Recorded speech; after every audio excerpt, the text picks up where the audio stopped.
Hold on, let me just make sure I take a sip of water first, man, before we have a good conversation. Big up to everyone locked in.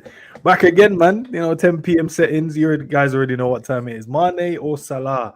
Some of the man them said Salah is better. Some of the man them are saying Mane is better. I've got a couple of questions I really want to ask the panel. First and foremost, Quasi, big up to you. Barnes, big up to you. G, K-Mac, JJ, and Mike Dice. Big up to you guys, man. And love for taking the time out, man, and jumping on the stream. I know you guys know how difficult it is to even get a panel together, just messaging around and getting people in one room to have a discussion in the first place. But nothing too crazy tonight, lads, man. Something simple, something easy. You know what I mean? And we'll just chop it up. I'll open it up with a couple of questions, and you guys can debate which one you think or who's better at what. And based on your arguments, I'll shift you around the room, man. Depends. If your argument is suiting more of a Mane, we'll shift you. If your argument is suiting more of a Salah, we'll shift you. And I'm in the middle. I'm impartial. I'm just here to judge and adjudicate. That's all I'm here to do. I'm not here to do nothing else. That's all I'm here to do today, man. But what's the man them saying before we get going? What's everyone saying? Everyone good, blessed, happy? Respect. Big out to my man. Oh, good. Good. All right. What do we want? The hard hitting one first, bro, or do we want the softball? No, you got to ease us into it, bro, because I know you were on some madness today, so you have to ease into it. Yeah, because I do have a mad question, nearer to the end I want to ask still, and I think that one will see where you guys sway your opinions on it. But first question, obviously, Mane and Salah, man, two quote-unquote legends of the football club. Some would beg to differ, Mane, because I've been listening to conversations. Some don't rate Mane like that. Some rate Salah higher. Some rate Mane higher based on their footballing ability. So we're here to just discuss who's the better footballer. So the first question I got, man, who is the better finisher in their time at Liverpool? Who would you say the better finisher? And I know the goals, how many goals you score is going to come into consideration, and Salah is breaking numbers this season as well. But let's take that out of our mind. Let's take our minds back to when they both was playing out of football club. Who was the better finisher out of the two? Chat, big up to you guys as well. You guys can join in and chop it up as well. Who wants to take the reins with this one and defend? Bro, I can just rip the band-aid off, bro. Mane is the better finisher. Yeah, Mane is the better finisher. Yeah. Mane is the more clinical of the two of them. Yeah. But what about when Mane was like, skying some over the crossbar and stuff like that? I used to hear you guys cooking for them. So. Quite rare. I mean, that's Mane missed sitters. It was quite rare. Yeah. All right, let's move you over here then, man. All right, let's move JJ. I won't be here for long.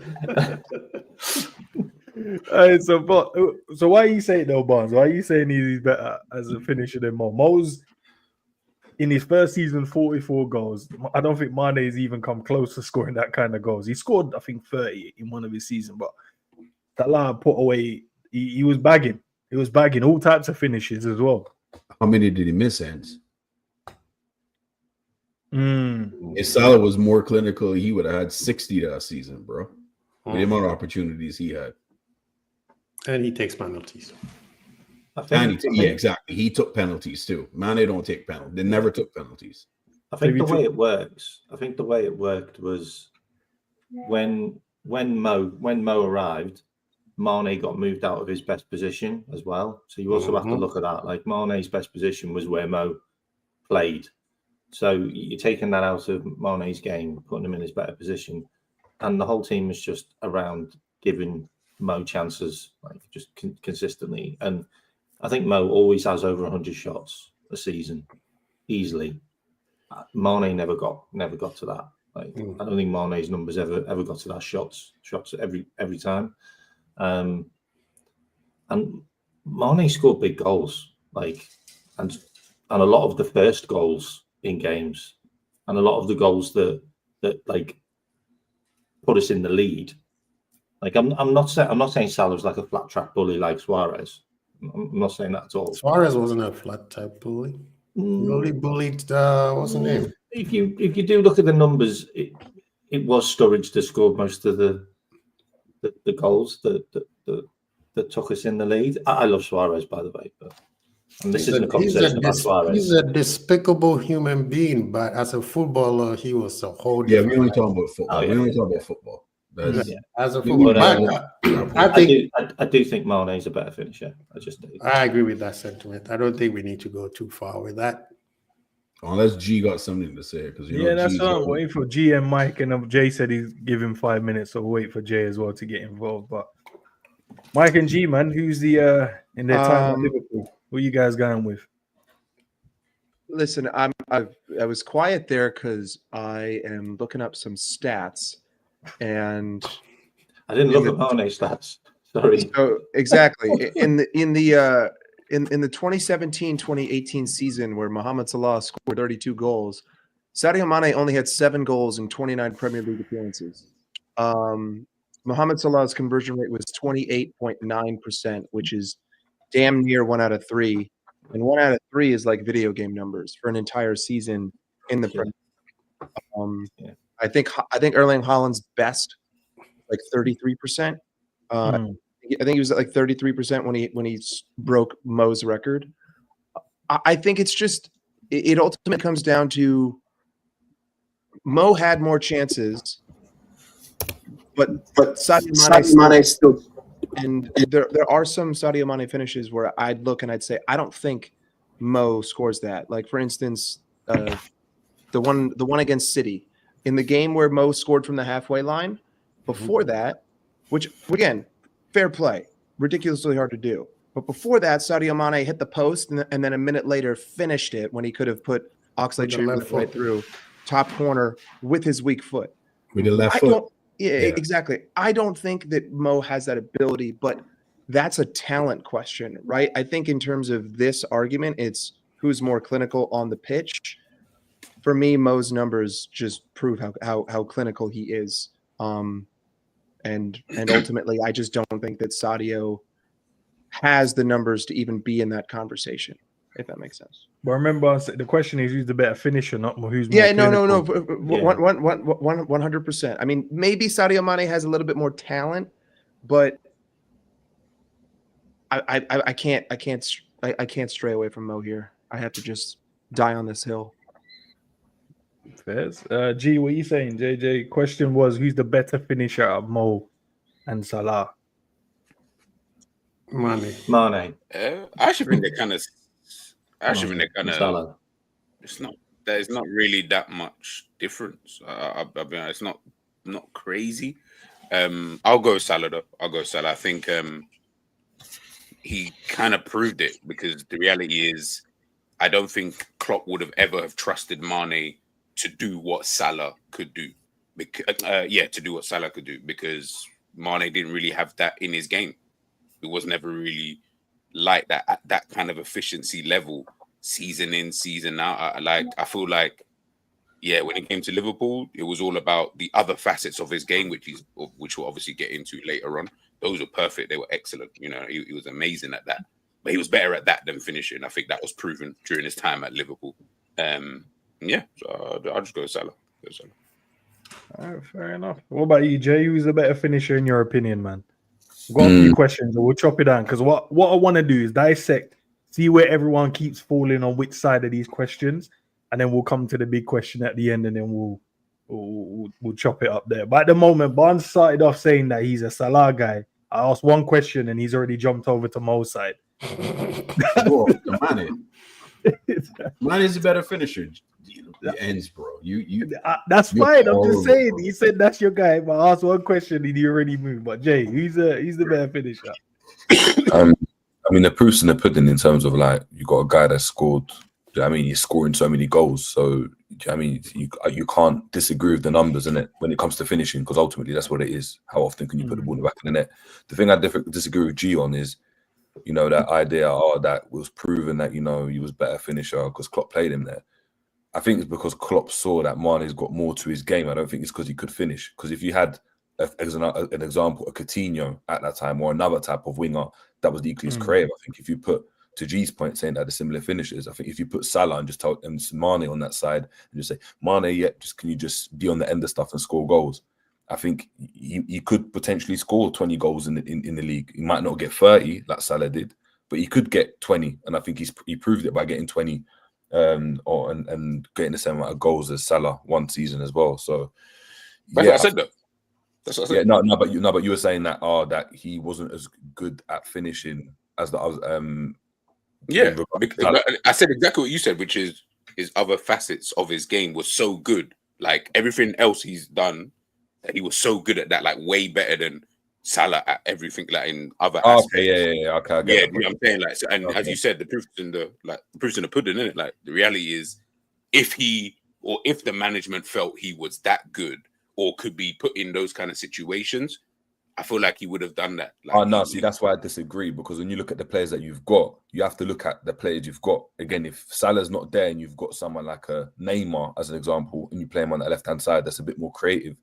I think you can put there Mane would score the goals. That's why I disagree, because there was a season where Mane got the same. Oh no, Neymar would outscore Mane all the time, though. We know that. No, but I don't think so. I think he'd be more. I think in the system that Klopp would play, it wasn't two wingers that would go and just, can you go and score? It would be who's going to come a bit deeper, who's going to go and collect the ball. You're talking about all the facets of the game. Salah, for the majority of his time at Liverpool, was not doing that. It was Bobby and Mane, and Salah was the end man. He was always the one getting the end goal. So I'm saying if you put Mane as the end man and have another player, even of the ilk of a Mane, that has all the other facets and can find the player and do this little flicks around the corner and find him and link up with Bobby, I think Mane could get the goals. But when you're talking about finishing, the proof's in the pudding in terms of he's the better finisher. But I don't think it's because Mane wasn't, do you know what I mean, finishing the way you said it. But yeah, that's about it. Can I just give you some numbers on Mane? Because I didn't know he scored 120 goals for Liverpool in all competitions for a start. I respect him. 264 shots on target, 120 goals with a 42.2% shot on target rate. That's pretty insane, to be fair. And what I will say about Mane as well is, when Salah came to Liverpool, and I know he played for Chelsea. I know he kind of just got wasted at Chelsea. I understand that. But when he came to Liverpool, he was an unknown quantity to defenders. So he came in and surprised a lot of people and scored an insane amount of goals because they didn't know how to handle him. They had no way of being able to handle him. Mane was a proven Premier League player that everybody knew how to play against. Like, defenders knew him because of Southampton days. So, and he'd already done a season at Liverpool. So for him to be able to adapt that much and keep on continually scoring clutch goals, important goals for us, even though he'd been swapped over to a different position, like, I think that proves another element of being really good at finishing. Like, to be dumped on the other side. Like, you played your entire career on the right hand side, and now you're on the left, mate. Off you go. You got to be good. Like, and he still was. Like, what do you guys, big up to Ganga D for the super chat. While Salah Mane played for Liverpool, in my opinion, 17-18, he's giving that to Salah. 18-19 Mane, 19-20 Mane, 20-21 Salah, 20-21-22. Half was for Salah, second was for Mane. Salah managed to evolve his game, but I prefer a peak Mane overall game. The question's about finishing. Finishing. Sorry, Gang and D. Man's asking, man saying peak. He's preferring a peak Mane over Salah already. That's what he's saying, bro. Let the man have it. Next question, bro. Who's the better dribbler in you guys' opinion? Mane. Salah. Sadio. Salah. Mane for me. I can't even move you, K-Mac, but I'll move you closer to the end there. You're on that side. So explain, why do you guys think he's a better dribbler? Because Mane, when we saw Mane get on the ball, bro, he was dropping shoulders, skipping past people like they don't exist. Is that the same for Salah? Or was he runs in behind? He was more the running in behind type of winger. Are you asking the question or are you trying to lead the question? What are you trying to, what's the head on? Like, I feel like you're trying to lead us down an alleyway that we didn't want to go down. Gee, sorry. I realized what I Ask did the there. question and leave us to debate. Okay, Jeez, apologies. right. Explain then. Explain. Why do you think Salah? Why do you think Mane? Do you Again, I think it's Mane, close, bro. Benji? It's close. It's close. Like the finishing thing, I think it's close. Like I feel like they're close in a lot of aspects, other than the athletic side of things. Like when it comes to the on-ball stuff, I feel like they're kind of close, man. So if you want to go Mane, I'm not going to argue with you on that. But I feel like, you know what? I'll go Mane. G, all right, I love it, G, man. There you go. Slide over. If you Come on, turn the man if you look at the way that we played each of them, excuse me, sir. like Mo's job is not to take on the left back and beat him man to man. Mo's job is to get into the position so that he doesn't have to do that, right? Sadio Mane has to take his man on more. It's the same exact dynamic as today. Luis Diaz has to take on the man more because Mo is more direct. But the kicker here for me is there's 3 goals I can think of where Mohamed Salah dribbles through basically the entire defense in the box and finishes. I don't think that Sadio Mane is capable of doing that. I think that Mo is a capable dribbler. I just think that the way that we play does not require that. But when he has to do it, how many times has Mo created space for himself inside the penalty area in a way that I don't think anyone else on this team could do? It's just that Mo only does it when Mo absolutely has to do it. Whereas Luis Diaz is forced to do it. Cody Gakpo is forced to do it. I mean, even, Bobby Firmino was forced to do it. But I think a lot of the reason why people have different opinions on this is just based on the way that they play. But I would love to hear if anyone here thinks that Sadio Mane could score the goal against Manchester City in that 21-22 season. Do you think that he could dribble through the entire City defense and then finish that top bins? Or even the one against Tottenham game. I think it's a different type of dribble. I think Mane, right? I think it's more agility, isn't it? Do you think it's more agility? No, this is what I've seen from Mane, right? I've seen Salah do that, of course, in the box where, defenders are scared to go and tackle because if you tackle, it's going to be a penalty. Very, very effective, like you said. Chips and changes, low center of gravity. Amazing, right? What I've seen Mane do, even for Southampton, AFCON, is he'll pick up the ball just off the halfway line. There are 5 players in front of him and he beats 5 players. That for me is more effective. Well, I consider that better dribbling, right? Me personally, this is in my opinion, than when someone's inside the box where you're protected by, if you touch someone, there's a foul. Because in the middle of the pitch, you can get checked and you won't even get a foul for that. But if you do that in the box, you're more likely to be, in caution than impeded for that. And as a defender, we've seen it. If they stand off, they don't know what to do. They don't want to put a foot in, hands behind the back. In the midfield, look what Joe Linton does in the midfield to players that try run. Look at what Fernandinho does, or Fabinho would do to players if you try run at him at his peak. I've seen Mane get the ball, drop the shoulder, go left, cut back on. Salah's not doing that for me. Salah's going to run with the ball, and he's really explosive. But do you know what I mean? It's got to be pace. It's not going to be step over, drop the shoulder, left, off balance, you flick it. It's not that for me, and that's why I've gone on the Mane side. That's not to discredit. And I kind of agree with you. Maybe Mane's style doesn't allow him to, and his build and everything doesn't allow him to do what Salah does in those moments because, again, smaller space and you got to have that low center of gravity. Mane, if you would see him, broad shoulders, more athletic, longer legs, it's a bit more difficult to do that. But I personally go Mane. Mike, I would disagree that Mane can do what Salah did in that City game. He did it against Arsenal, where he was on the right side. Twice. Yeah. Mane's style of dribbling is not aesthetically pleasing, but he will blow past you. He's one of those things that will annoy the hell out of you. He started right in front of you and blow past you. You saw what he did to Neymar at Paris. Salah was known for being a dribbler when he was in the Swiss league. And that's why he found it very hard when he came to Chelsea because that style was not working.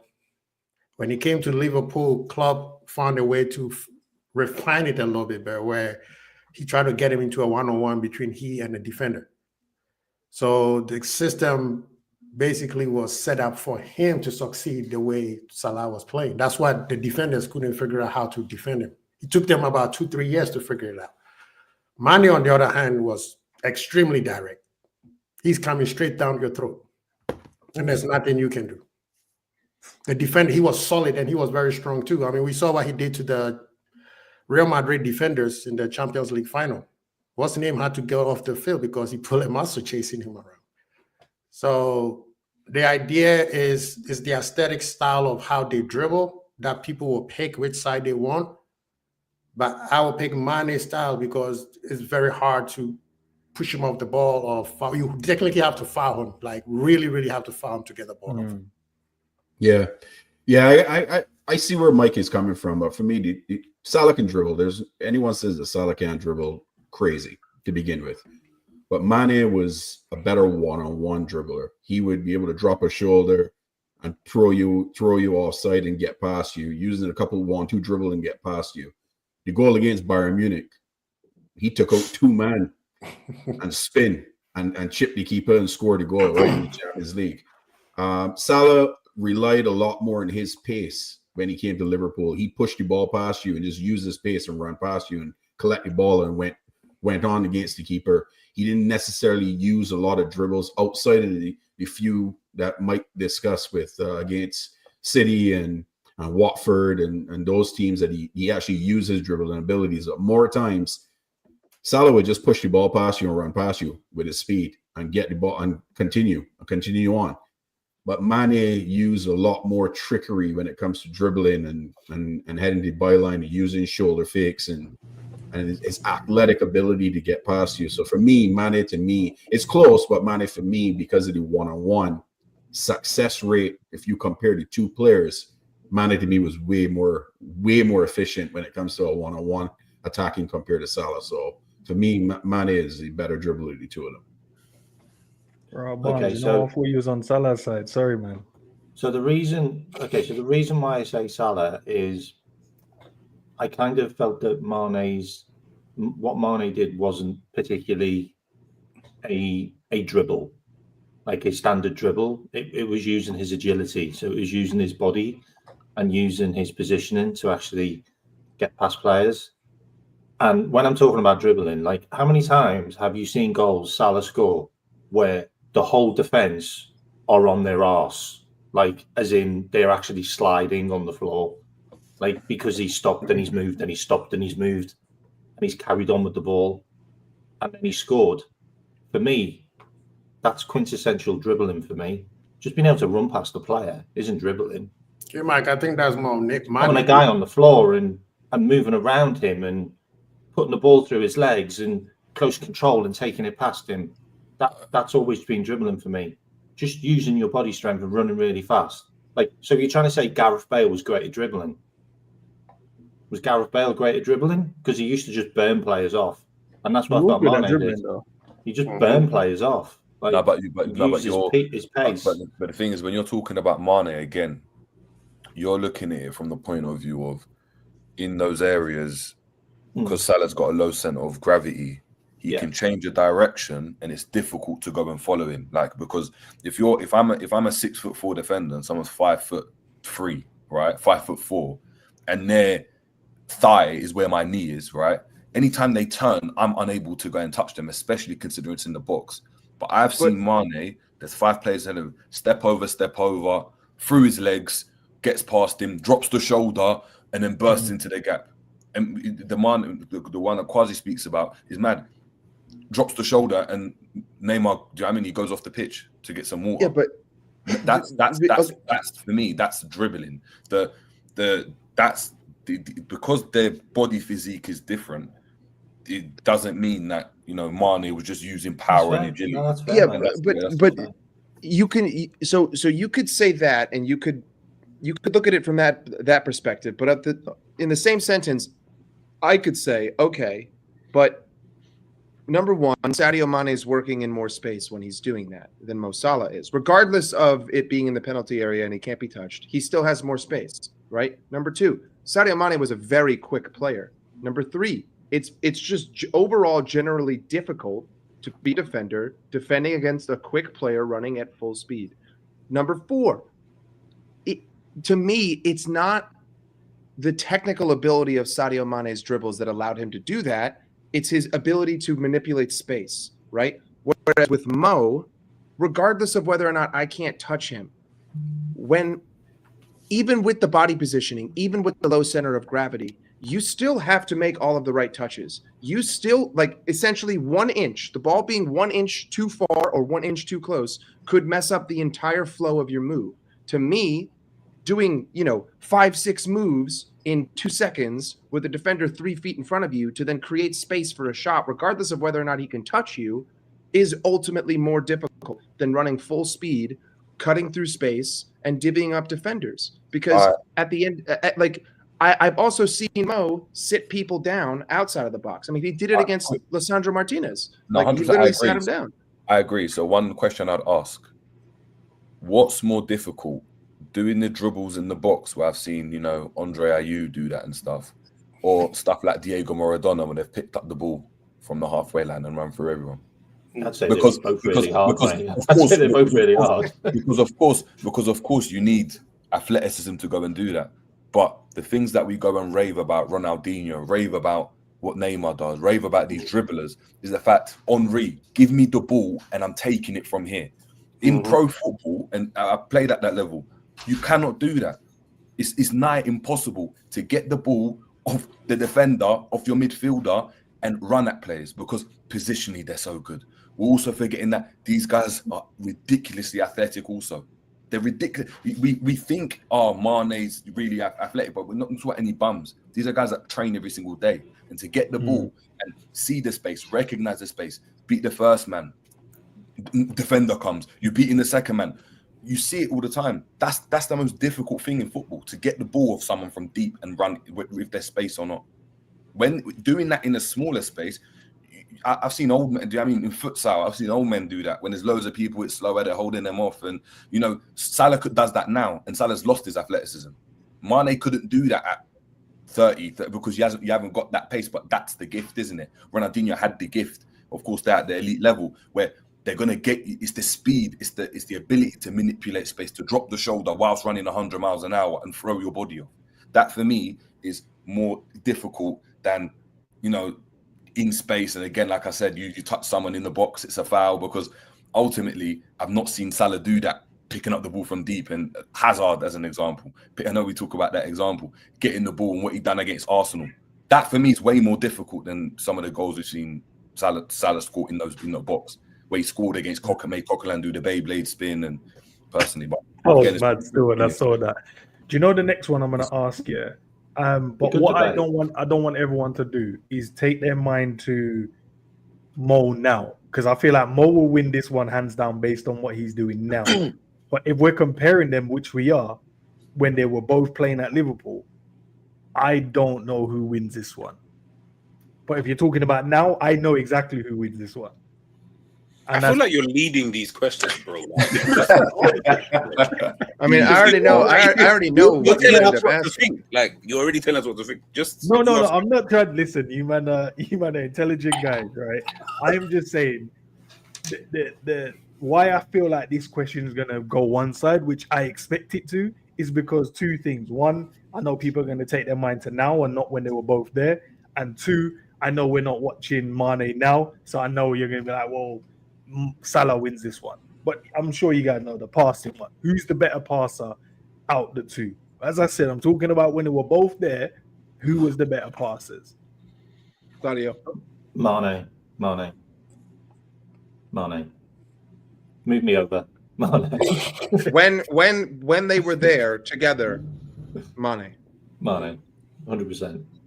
Yeah, Mane. Now, absolutely not. But when they were there together, Sadio.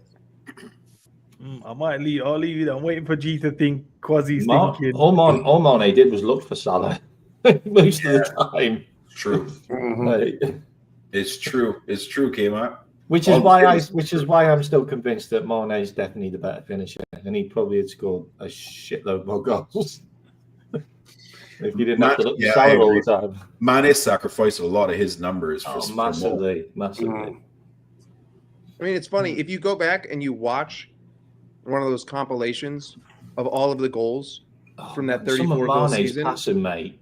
I mean, it is. Are you guys applauding Mane for just passing? Like, because he just he might. No, I think he's the better finisher as well. No. I mean, like, are you like when Enz asks this question? I'm assuming Enz is talking about the type of pass, i.e., can they pull out whatever range? Whatever range. Like, I feel like we're what I'm hearing is he assisted. Look, I'm like, no one cares about that. We're asking passer itself. That's what I'm thinking. I'm thinking, right, who had a better passing range? Like, think about the ball when we beat Man United 4-0.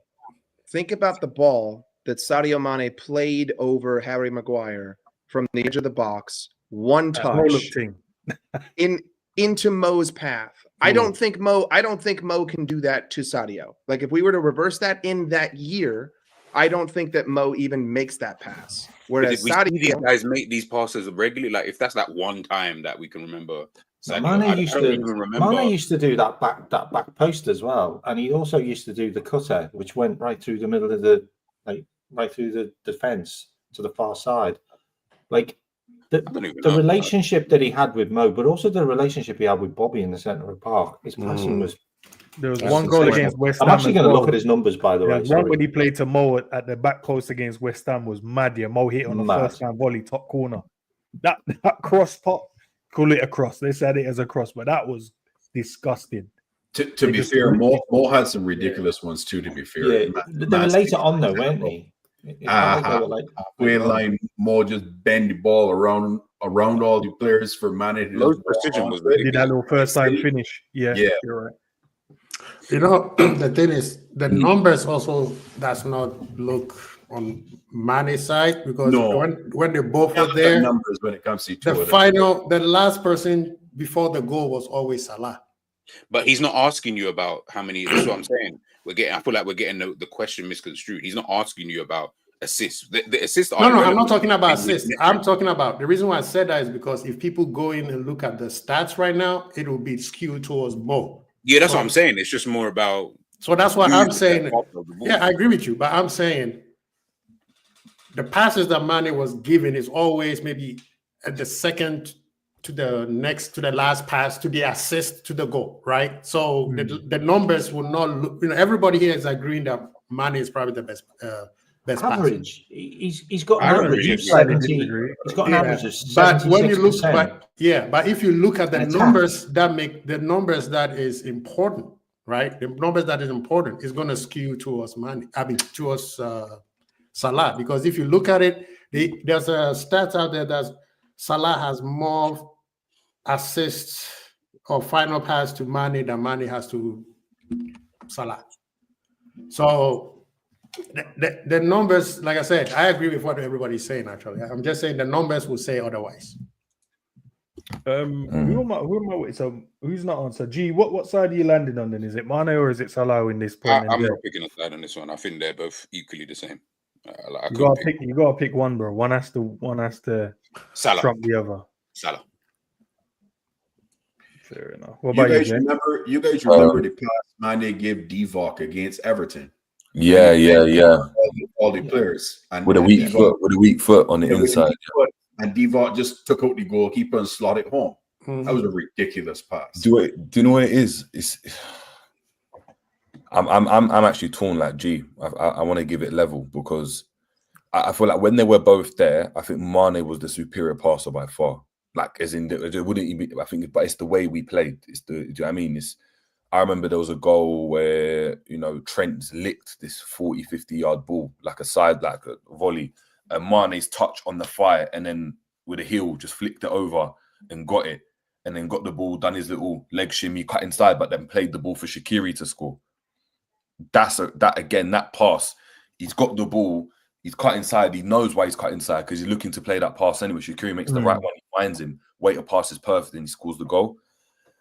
but the recently, I know we got to kind of look at recently the passes Salah's been playing, even in yesterday's game, where he does those little touches and then just that like no backcliff little pass for the runners.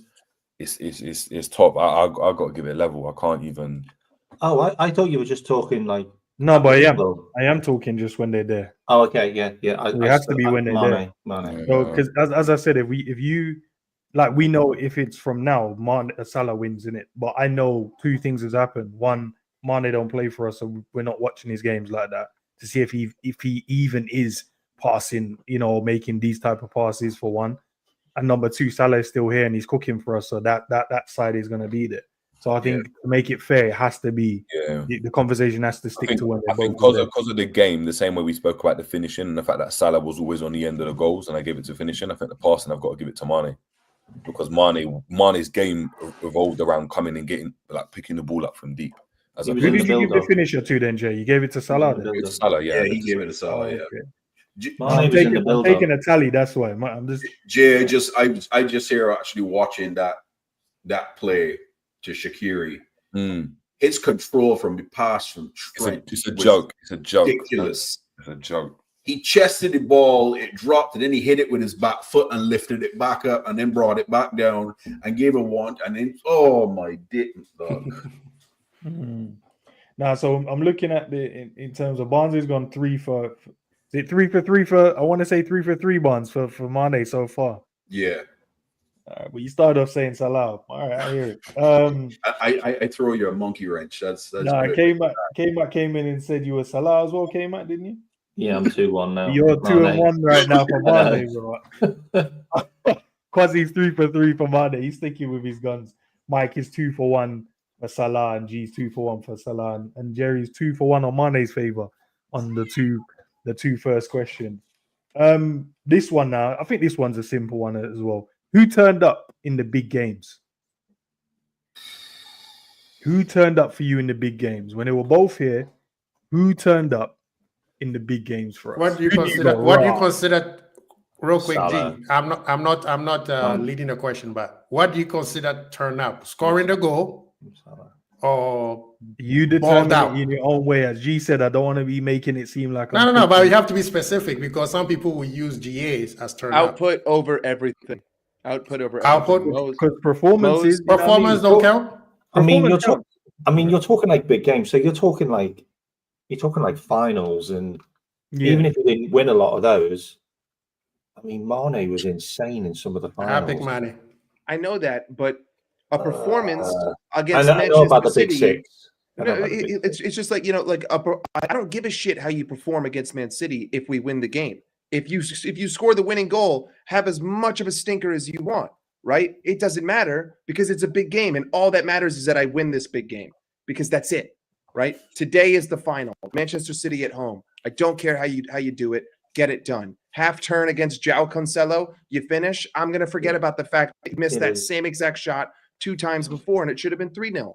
It doesn't matter because we won. So Mo's scoring record against the Big Six completely stands against none. He scored in the Champions League final with the penalty. I know that he wasn't there in the semifinal of that year, but he was instrumental in the semifinal in the year prior against AS Roma. I mean, he put a double up in the first half and had one of the most unbelievable finishes I've ever seen from a player with the most perfect top left, bar down shot.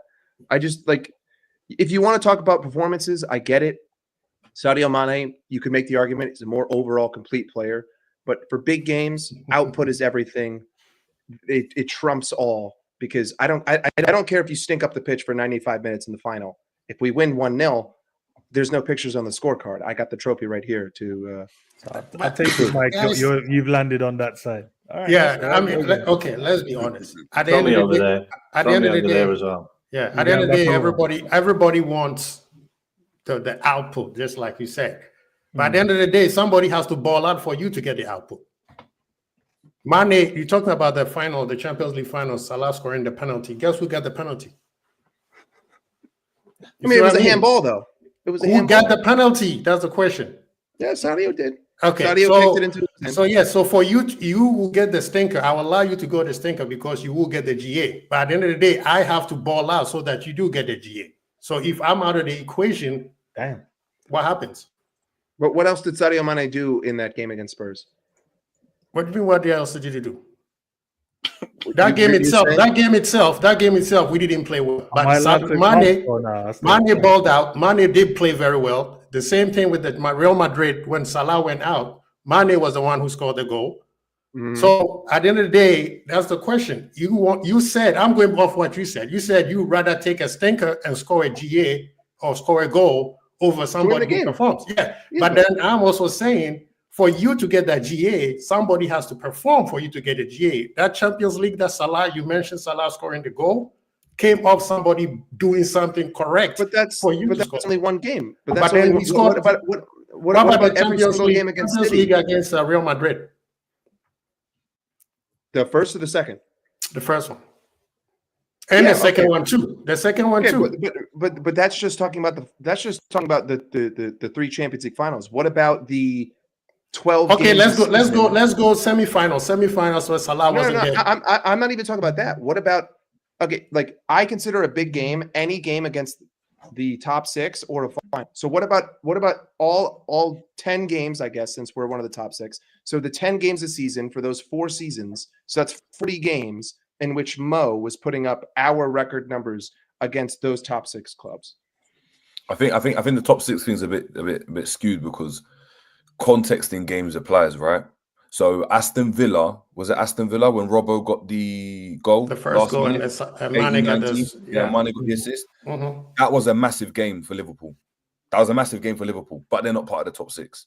Same way, there's loads of games you will get where you might be playing the top 6, but you know, there are form and stuff. Yeah, in this season, it's contextual. I think. Look, Salah is a big. I think he is a big game player. Mm-hmm. One thing that kind of I don't know if it leads me to Mane though, and I know it's not Liverpool based, but it's AFCON in it. They were head to head in the AFCON, and one guy came up trumps. And I know you look, there's loads of things you could say. Look, Senegal's team was better, Egypt's team wasn't as good and stuff.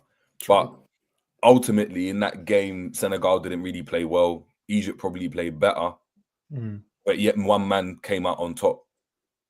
Do you know what I mean? When you look at 18-19.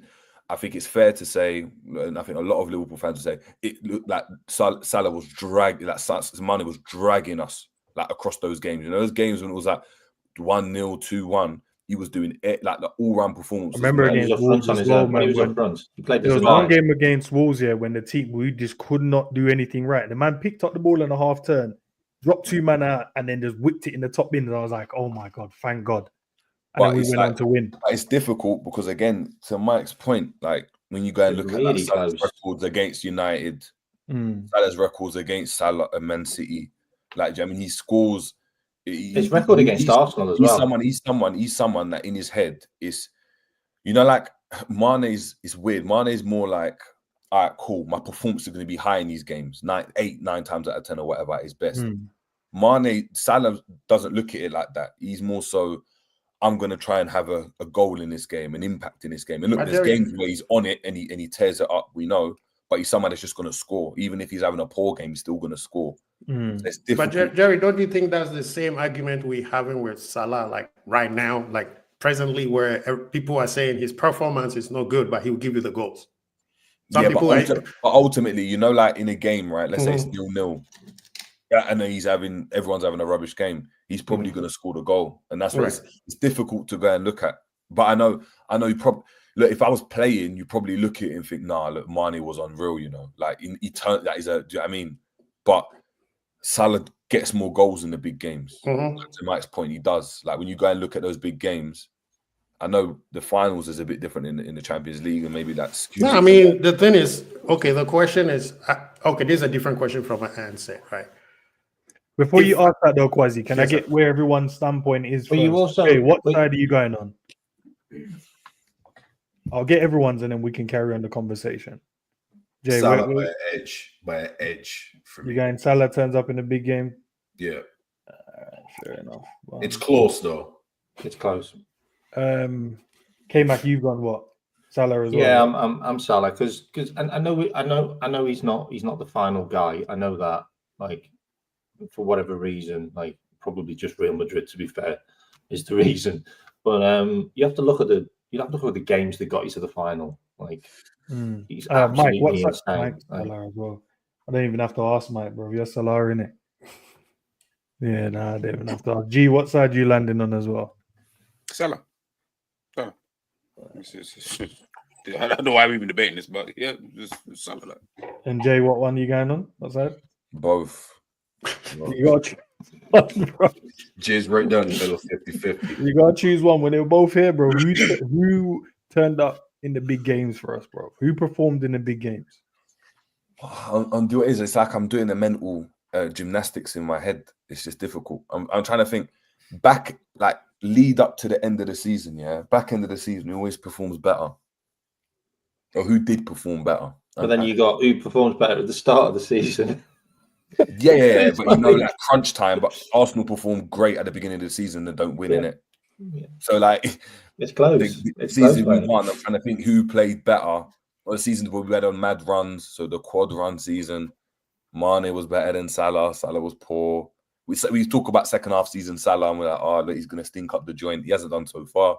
I don't know, man. I'm 50-50. You could just pick whoever. I feel like you're going to go Mane, but I don't want to do that. I don't want to. No, you know, I'll give it to Salah. I've given it to Mane, so I'll give it to Salah. You give it to Salah. Yeah, the goals. I'll give it to Salah. All right. What was your question in Kwazi? Oh, I was just going to ask, what, in terms of big game player, what makes you say it's a big game player? Is it the goal or the performance? I think in each to their own, innit? For me, I think it's the performance. So, like, I think anyone could end up getting a tap in the game, and that doesn't mean you're a big game or you turn up in the big games. I feel like when the club needs you and your teammates need you you just take the game on the back. You just put everyone on your back and go, let's get it. That's what I feel it is. But I'm not gonna shut a man that gets a goal in it. That's crazy. Yeah. Get a goal in. Somebody like me, my ultimate big game player, Stephen G. Right? He is both sides. He takes the team. It does everything, performance and the GA. So, I mean, that's just me. So a lot of people like output. Some people like performance. So at the end of the day, it's what you prefer in terms of big game. Being a big game player. Some people, like you said, just tap in and they become a big game player. He scored a goal. I mean, Origi, everybody said Origi was the legend. You know what I mean? He's just tapping in those simple goals. That's a big game player. I would put Divock over both of them, but that's just me. What about you, G? What about you, G? Divock? No, I said so. Oh, Divock, brother. We're not getting into that Divock conversation, bro. Nunez is a big time player, I'm just saying. We ain't going there. Come on, Quaz. Brentford. I think the only thing I would say to that, what you just said, Quasi, is that, like, obviously you could be there for tap-ins, but like, we're not talking about that with Salah, and like Salah's not just there for tap-ins. You know what I mean? Yeah, correct. He is scoring like some mad goals that we've seen, right? True. Honestly, sometimes it just depends, as Em said, whatever you kind of prefer, fair enough. But when someone's output, and let's not act like he didn't perform in some of those games as well. Like when your output is crazy, sometimes I'm just like, well, yeah, your performance could be great, like, you know what I mean, like, and Mane's was, but there he just like Salah, he also stunk up big games too, and your output ain't crazy. I know it ain't. So it's like, I'm just gonna go with Salah just on that fact, where I'm like, well, his output is just so mad that even when he stinks it up, I know he's gonna do that. Mane probably has more better performances, 100%. I'm not even gonna try and check the games. He probably does, right? But he also stunk it up as well. The goals ain't really there like that. You just go with Salah, innit? I don't think there's a wrong. Personally, I don't think there's a wrong answer. Yeah. I don't think it's a wrong answer. It's just based on preference. Yeah, I think what was so good about them is you could always get something out of them. Like something would always happen, like the goal assist, a bit of magic. Like they were never just completely out of games, and that's what made them world class. Like that's what put them put them up for Ballon d'Ors every single year for so long. Yeah. You know, they were just those type of players. And they were never tap-ins, by the way. They never scored tap-ins, those two. No. Mm. You know, They're earlier, just Mike. hanging in the box. They get to the box and do the business. Yeah, earlier Mike asked me a question about the second Madrid game. Both of them performance was great. It's just they happened to meet a World-class goalkeeper who was just out of this world that day. And you know what I mean? That shot from Mane as well that should have. Yeah, even the Salah one that Courtois No, happened to get his hands on that should have scored. I mean, Courtois was on a different level that day was game, yeah. to be honest. But yeah, outside of the Red Arrows, the best front three ever for me is MSN, right?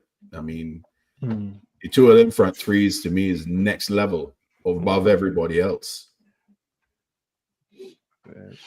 Right, next one, boys. Who's the better footballer overall? Accumulating everything, putting it all together. Is that Liverpool or is that all It's up now? Liverpool. It has to be from Liverpool. I said Liverpool, that's I the think. only way you make it. Mane for me. Salah had the stats as an overall footballer. Mane.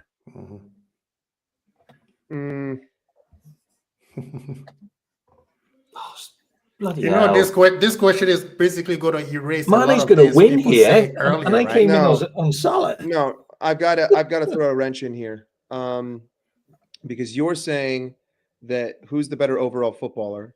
So I'm assuming that if it's now the better overall footballer, we're not confined to just the seasons that they played. Has to be to make it a fair argument because I Yeah, know the seasons together. as I The said, seasons together. That's what he means, Mike. Has to That's be. why he's saying Mane. Okay. Yeah, because if I say for overall, as I Then said, Salah's gonna win. Salah's cooking right now. Yeah. I know people's mind will go there. And secondly, I know we're not watching the Saudi league like that to see if Mane's still doing anything. Oh yeah. So No, do you know what I mean? So to make it fair, let's come when they're both at Liverpool. That means they were in their peak.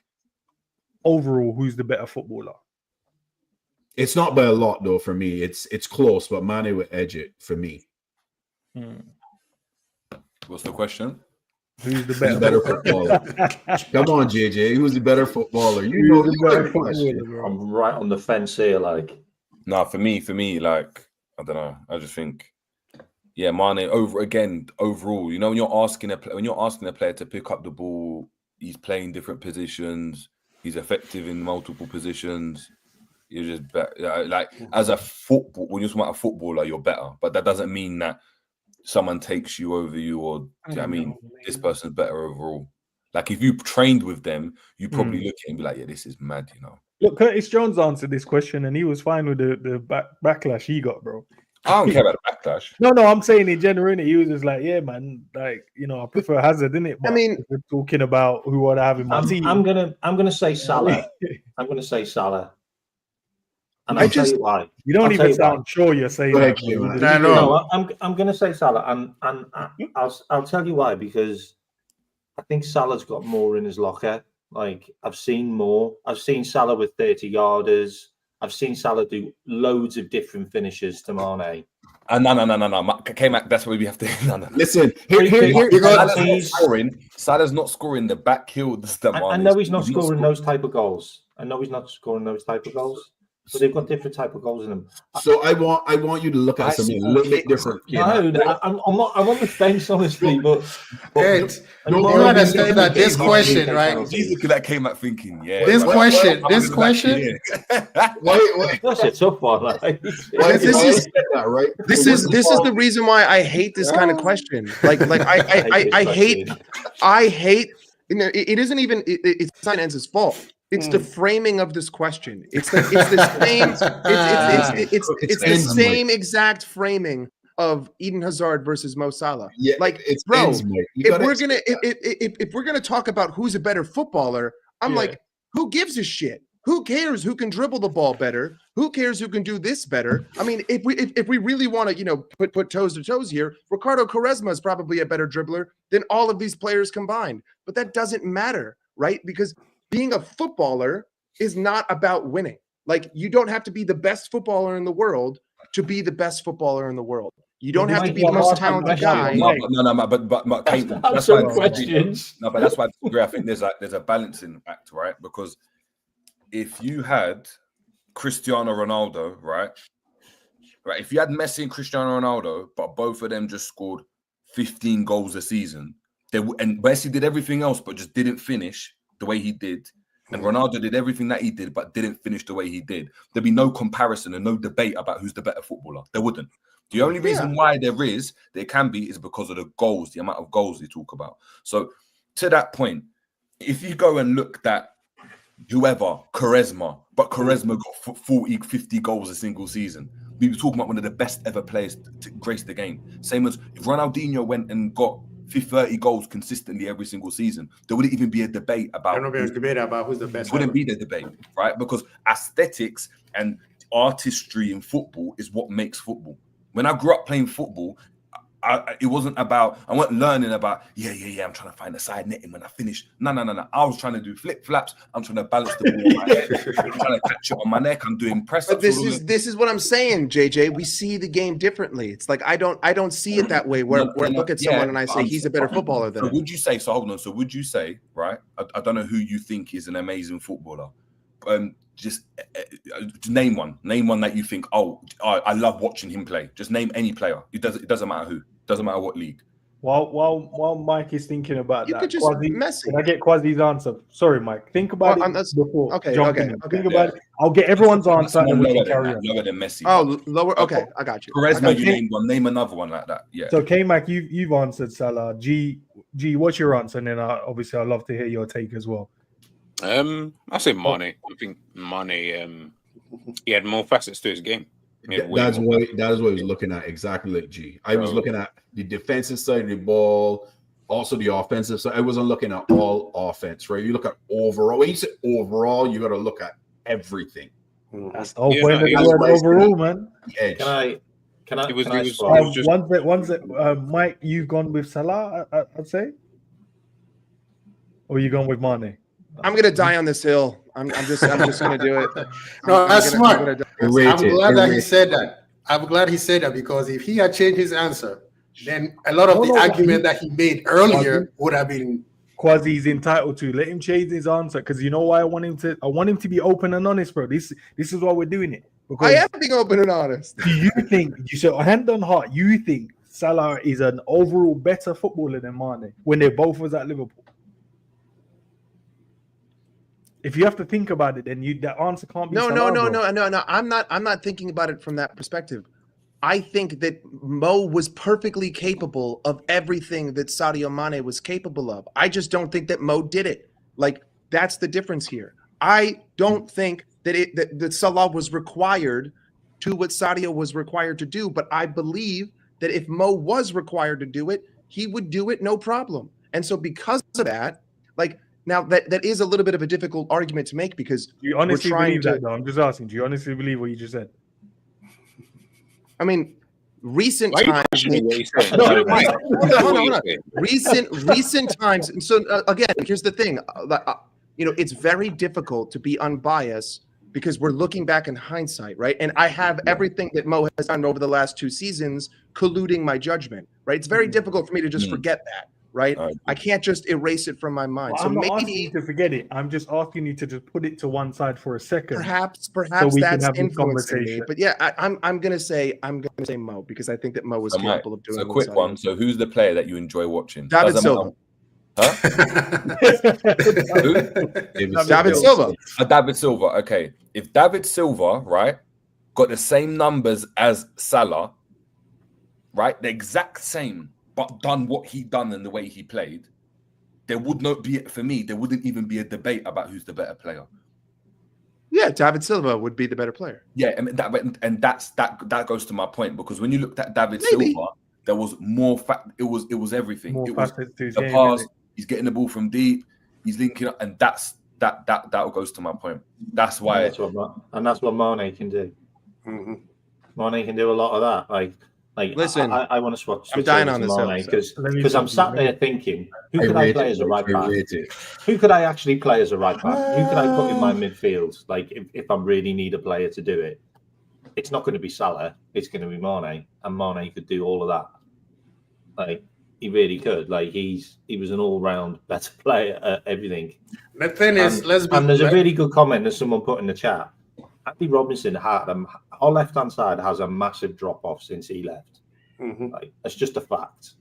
Like we've never been able to get a guy who can play well. Oh, now we're bringing defense into this. I didn't even. No. That. I mean, I just mean the overall play. Overall play, man. Overall. Listen, if we're going to talk about who's the better at coming back and helping the whole team, it's Sadio Mane. That was the whole point. But I'm the whole point. not looking there. That's the whole question. But I would say, of course, I'm stuck with on the Team Mane all along.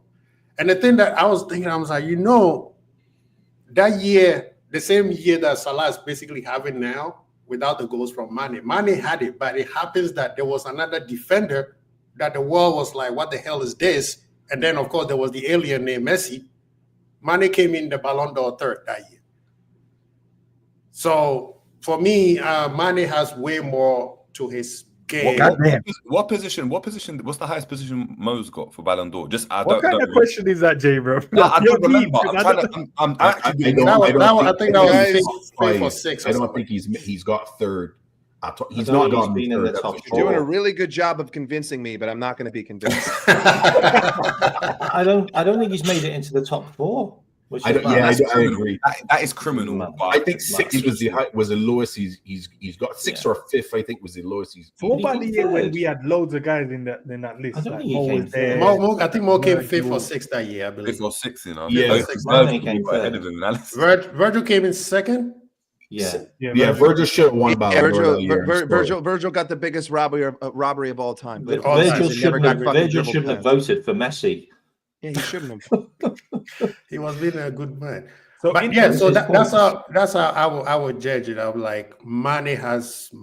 Yes, there's a few things you say can score better goal. You're like, okay, Salah. But when you put it on total, like you guys who play FIFA, the list of all your specialties, if you combine it, I think Mane it's the overall package. I think even just looking at it from just a winger's perspective, right?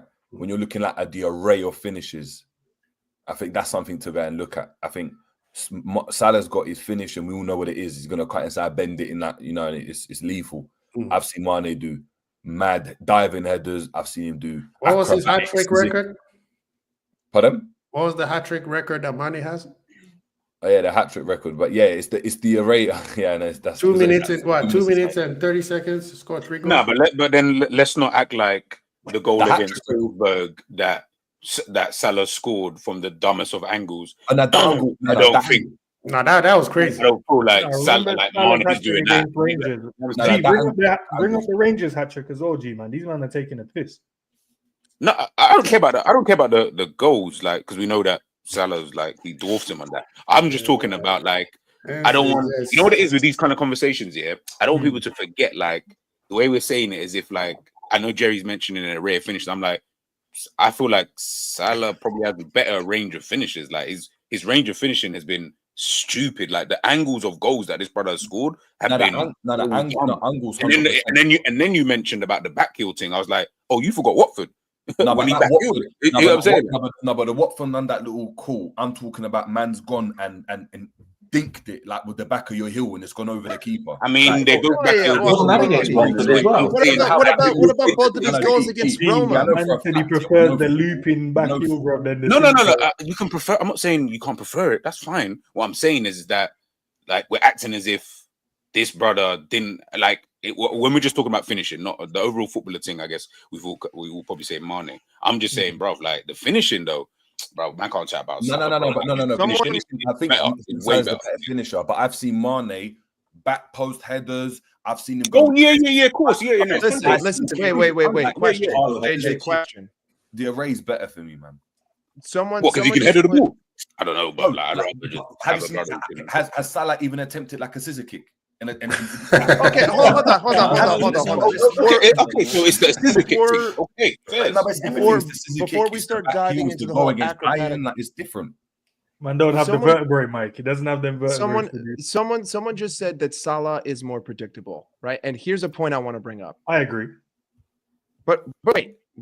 So you But have he a jack scores, of though. all trades. But he scores. Yeah, which is fine. So basically, what JJ is saying is that Mane is a jack of all trades, right? He's a Swiss Army knife, and Mo Salah is, a howitzer. He's a cannon. He's a tank. He's got tracks and he's a tank.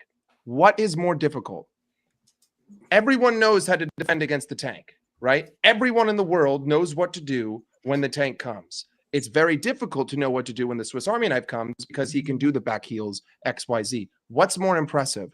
Someone scoring at an unprecedented rate with you knowing that what's coming. I know that you're a tank. I know you're not a Swiss Army knife, yet you still broke the record against me versus the Swiss Army knife who doesn't match the output of the predictable tank. Which one is more impressive? I know in terms of finishing, that's why I gave it to Salah. That's what I said in terms of finishing. But when I'm talking about an overall player, like in terms of if I wanted to go and say who's more likely to do a bicycle kick, I'll do it. Who's more likely to do a diving header? Who's more likely to go and that's more difficult in terms of playing football. Like going and doing something really, really well means you're super efficient. And that's what Salah is. He's super efficient. When he comes in on that left-hand side inside the box, you're looking at it like that goal he scored the other day against Lille, you just knew. Mike, can I ask you a quick question, please? Yeah. Do you think Salah could have sacrificed his position, his number, for another player to become what Salah did? 100%. Because if we're gonna go using that sample, I can use last season. If Darwin Núñez finishes 20, if Darwin Núñez finishes 10% better, he finishes with 30 goals in the Premier League and could have possibly scored more than right. But I couldn't use that as an example, Mike, because Mane wasn't at Liverpool with him. But hold on. That's separate to this question because he's asking, could Mo sacrifice for any player? And I think Mo. No, I didn't say sacrifice for any player. I said, remember when Mo came. Just for Mane. Yeah, like imagine Mane was on the right. Everything was going through Mane. We had Coutinho, Bobby, everything, right? Salah comes in. Klopp is like, I know you could do this, so I'm moving you to a whole different position, different tactics, different instructions. Do you think Mo can do that where let's say we get Nick, who's on the right now, ball? Let's say Nico Williams, right? We bring Nico Williams and we say, Salah, we're going to put Nico on the right, you go into the left. I think that's it's a little unfair because I would never picture Mo being capable of being a left-footed left winger anyway. That's just not his game. I don't care who's on the other side. That his game is not to be a left-footed left winger. I think the whole reason why they did that was so that essentially both wingers are cutting in, right? Inverted. So regardless of who was there, you could have put fucking prime Lewandowski and Lionel Messi on the other sides. I don't think that Mo is a left-footed left winger. So, to me, for me, that's why I pick Mane, because Mane prefer position. Even when he goes to Senegal, he plays on the right wing. That's fine. Right. I think the only difference is that you're judging something that you've never seen before. So I feel like, how can we judge? But that's why I asked. That's why I asked. Do you think like you've never seen it to know if he could do it anyway? So how would you judge it? Like that's why I'm asking. That's why I'm asking. No, do you like think you can't answer the question that we've never seen? Like I've never seen Messi play left back. I don't know if he could play there. Maybe like he could. Right, but I couldn't judge it on. Yeah, could he play there? Yeah, maybe. Like he could. No, but you can. No, but you can. He's more doing it based on the sacrifice. G. He's saying like, could he sacrifice like he did? But the question will be more to the manager, though, not even to us. It'll be like, yeah, but the manager will do that. You think the manager thinks the player is that good? Like was good enough to do that for one, and do you think that he will still get the same level of output and effect if he decided to do a swap and say, you know what, Mane stay on the right and Salah stay on the left? Probably not, because he will say, well, Salah's the more effective player in those positions where I need him, and I can only base this purely on what we saw, which is he probably thought that. Hence the reason why Salah will get most of the chances, because the reality is when he's in those positions, he's probably more likely to kind of score those goals. Mane, I don't feel like is that likely. I'm not saying he can't score because he can. But likewise, you can look at it and say that maybe Mane's who's going to create those chances because Salah can't at the time. He could have been that. It could have been like, yeah, we know Mane can go and get in those positions to score the goals, but we don't really trust Salah to go and get the ball in those deeper areas. We prefer him to be running behind and stay. I mean, be the last man in that. And to your point as well, I know you're saying that we don't know where people play. If you had to go and pick who could go and play in midfield, Messi or Ronaldo, the whole argument about Messi is that you can put Messi anywhere on the pitch and Messi will adapt. You can play Messi as a 6 and Messi will dictate the game and control the game and be equally, like, his level of performance will be that good. If you play Ronaldo in that 6, nothing's happening. Do you know what I mean? And when we talk about overall players, that's the way we look at it. Playing Cristiano Ronaldo in that 6 position, do you know what I mean? We'll be looking like, what's going on here? Ronaldo is effective in his role in terms of what he does, and we know, but we've never seen Ronaldo play there. So we could still use the argument and say, we haven't seen Ronaldo. But to be fair, we've seen Ronaldo play all across the front three, right wing, up front, and left wing. So we know that this is a player who can actually play in every position and do it to an elite level at every. So if I asked you, do you think Ronaldo can play in midfield? Do you think he could? No, but I don't need him to play in midfield. We're talking about the positions that they can play. No, you don't. But when you're talking about an overall player, going back to Barnes' point, when you said about all facets of the game, defending, attacking thing. The reason. No. Okay. So when I say all facets, I mean in relation to him being a winger. Like I wouldn't say I think Mane would be a good left back or right back. No way. Like I think they'll both be equally shit as each other. Like that's where I disagree, because when I'm looking at like players, right, in terms of how good you are when I'm talking about the football players, like pure football players, they are what I've seen from flipping Paqueta in the last 6 months. Like when I was about just pure footballers, he might. So you think Paqueta could play centre back? You think he could play as a centre back? I think Paqueta could go and play centre back, and you'd be like, "Oh, right, he's actually all right here," And I've seen him go and play in the 6. And I'm telling you, and I've played that. I can see him play in the 6. I've seen him play in the 8, and I saw him play up front today. And I've seen him in multiple occasions go and dominate the game. Now, of course, as a centre back is a bit outlandish. Like I don't want to go and see him at centre back. But no, in terms of Mane, when I look at it, Mane is something that I could go in, as K-Mac said. If you had to go and play Mane as a right back, just as Gerrard had to play as a right back in the Champions League final, Mane's gonna do a job at right back. Do you know what I mean? Not saying he's going to be Trent. Mourinho had Eto'o the right back. So I'm not asking him to be like the level of someone who does genuinely play that. I'm just saying, just as an example, if we was to see these players play in certain positions, I just feel like you're going to probably get, give or take, like, okay, I'll take Messi and Ronaldo out of it because those two are a bit like they're completely different. If we're just talking about players like a Salah and a Sadio, right?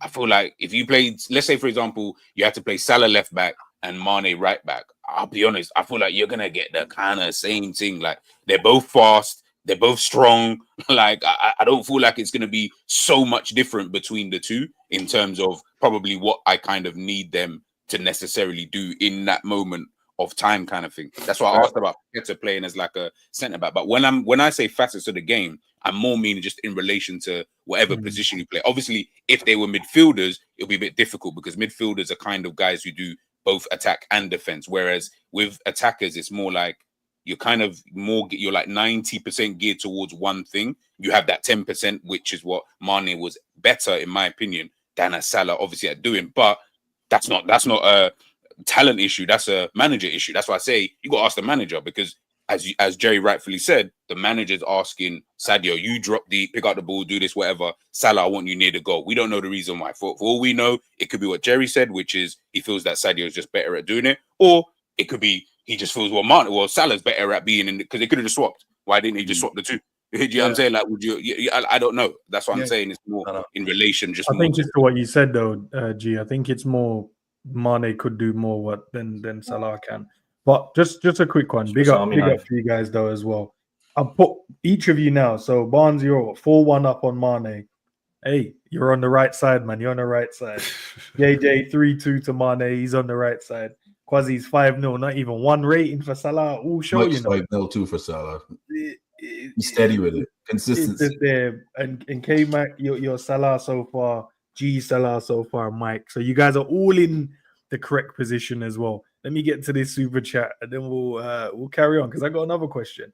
Mane and Bobby had more tactical responsibility from Mr. Link. He's saying Salah didn't have no, tactical nous, bro. Didn't understand the tactics to stay forward. Just leading the question. Just read what he said and say what he said. Don't try and add your spin to what he said. Thank you for sending the super chat. This guy trying to No, you know when you have them guys though, G, when you're like, right, you just fast in it, so you just stay on the last man who will do the rest.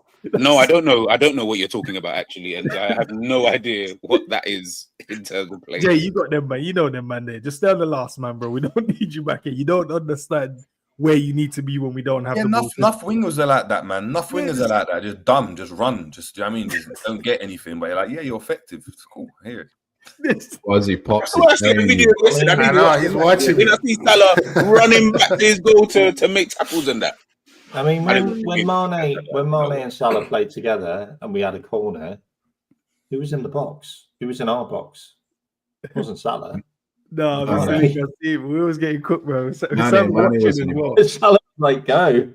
Oh, you mean like the goal against Arsenal where Salah had to make the run to get past Bellerin? I'm gone. Yeah. I remember that one. He said, "Just run, bro." Listen, Yeah, big up to himself because he's watching, bro. He said your message. He said, "Nah, how you doing this when I'm live?" He wants to be in this conversation. So I don't know if he finishes his streaming time. I'm sure he will have something to say about it. The next question, I think this one's a straightforward one. Who would you pay to watch out of the two when they were both at Liverpool?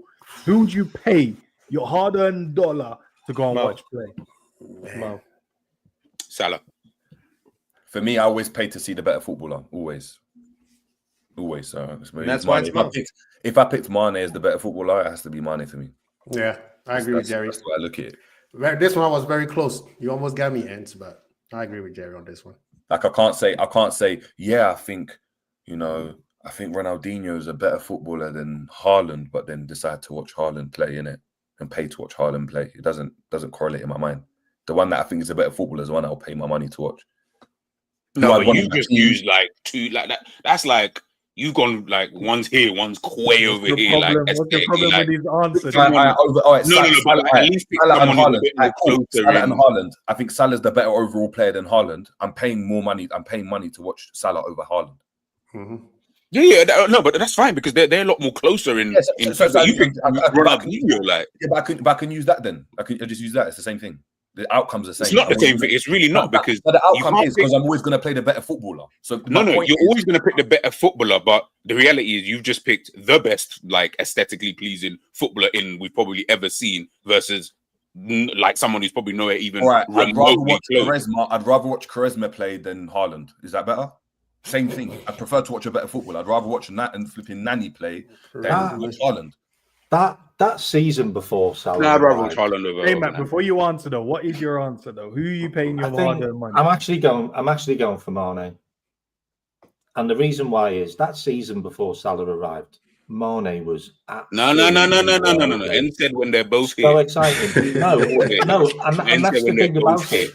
That's the thing about it. He's more unpredictable, and he does more exciting things. Like that are totally unpredictable. Like I want to see a guy do a back heel from just inside the box. Like I want to see a guy like burn past all the Arsenal players and score a worldie in the top bin. Like I know you're going to get a goal off Salah. But you're going to get more excitement off Mane and more unpredictability, if that's a word. No, I hate saying that. But I pay my money. At least you work hard in the week. With my eyes. Okay, Mike, you work hard in the week and you decide to spend your money wisely on a Liverpool game. And you're like, 100%, mate. 100%.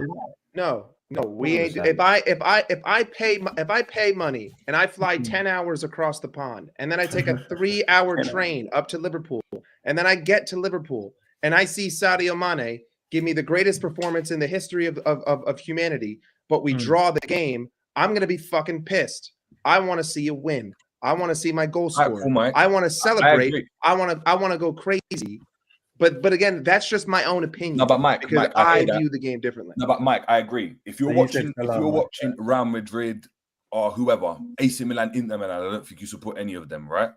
I would love to see great football at a completely neutral game. Yes. Again, so as a neutral, this is my point. So this is why I have to look at it as a neutral, because you've got an affinity to Liverpool. You want Liverpool to win. So if you're spending your money and you're expecting Liverpool to win, Liverpool done, you're going to be fuming. Same as me if I spend my money. But if I go and watch a neutral, if I go and watch Bromley versus Maidstone, right?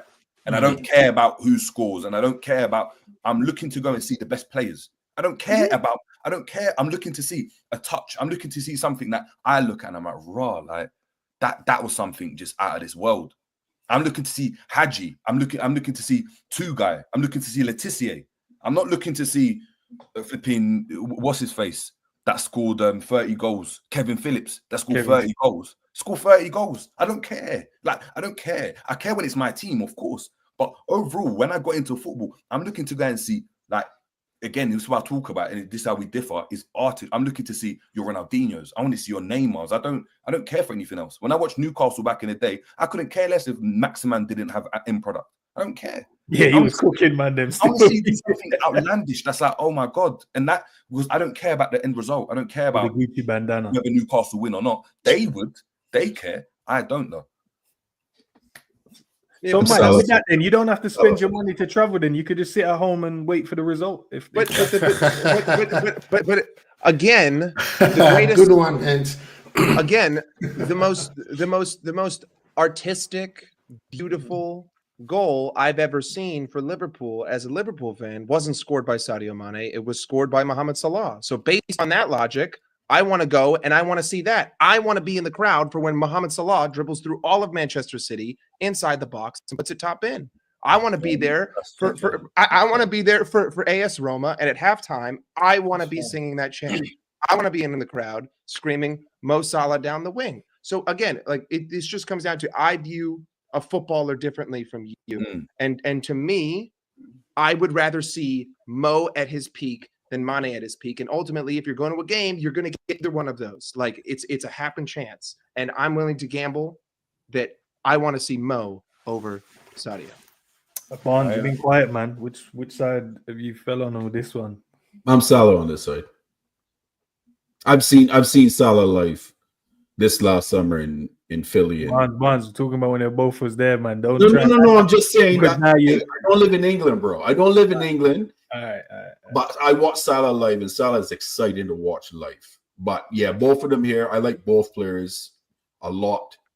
But yeah, Salah for me. I feel like you're being sorry for Salah with this question. I feel like you're feeling sorry. And Haaland is washed, bro. Hey, and I could also counter exactly what he said. Even I saw Mane live versus AC Milan, and that's the most electric play I've ever seen in my life. Like, it was unreal. And I've seen Eto'o, Ronaldinho, and those guys against Chivas Guadalajara. And yeah, that was exciting. That was like, wow. But Mane, I'm sorry. G, did you answer? Did you say who you? Yeah, no. I said Salah. I said Salah, man. I feel like you know what's funny? Yeah, both of them. You know when they both stink? Yeah, Jesus Christ. Like, they actually both stink as players. Like I've seen them. I've seen Mane do the unpredictable thing, and you're like, he doesn't even know what he's doing, and it just looks crazy. Salah will just ghost in games. You won't even see him. Like it's fun. I was just trying to remember back some of the games I've seen of both of them, and I was like, rah, like some of the stinkers that they've had has been mad. But yeah, no, I'll go Salah, man. I think Salah is the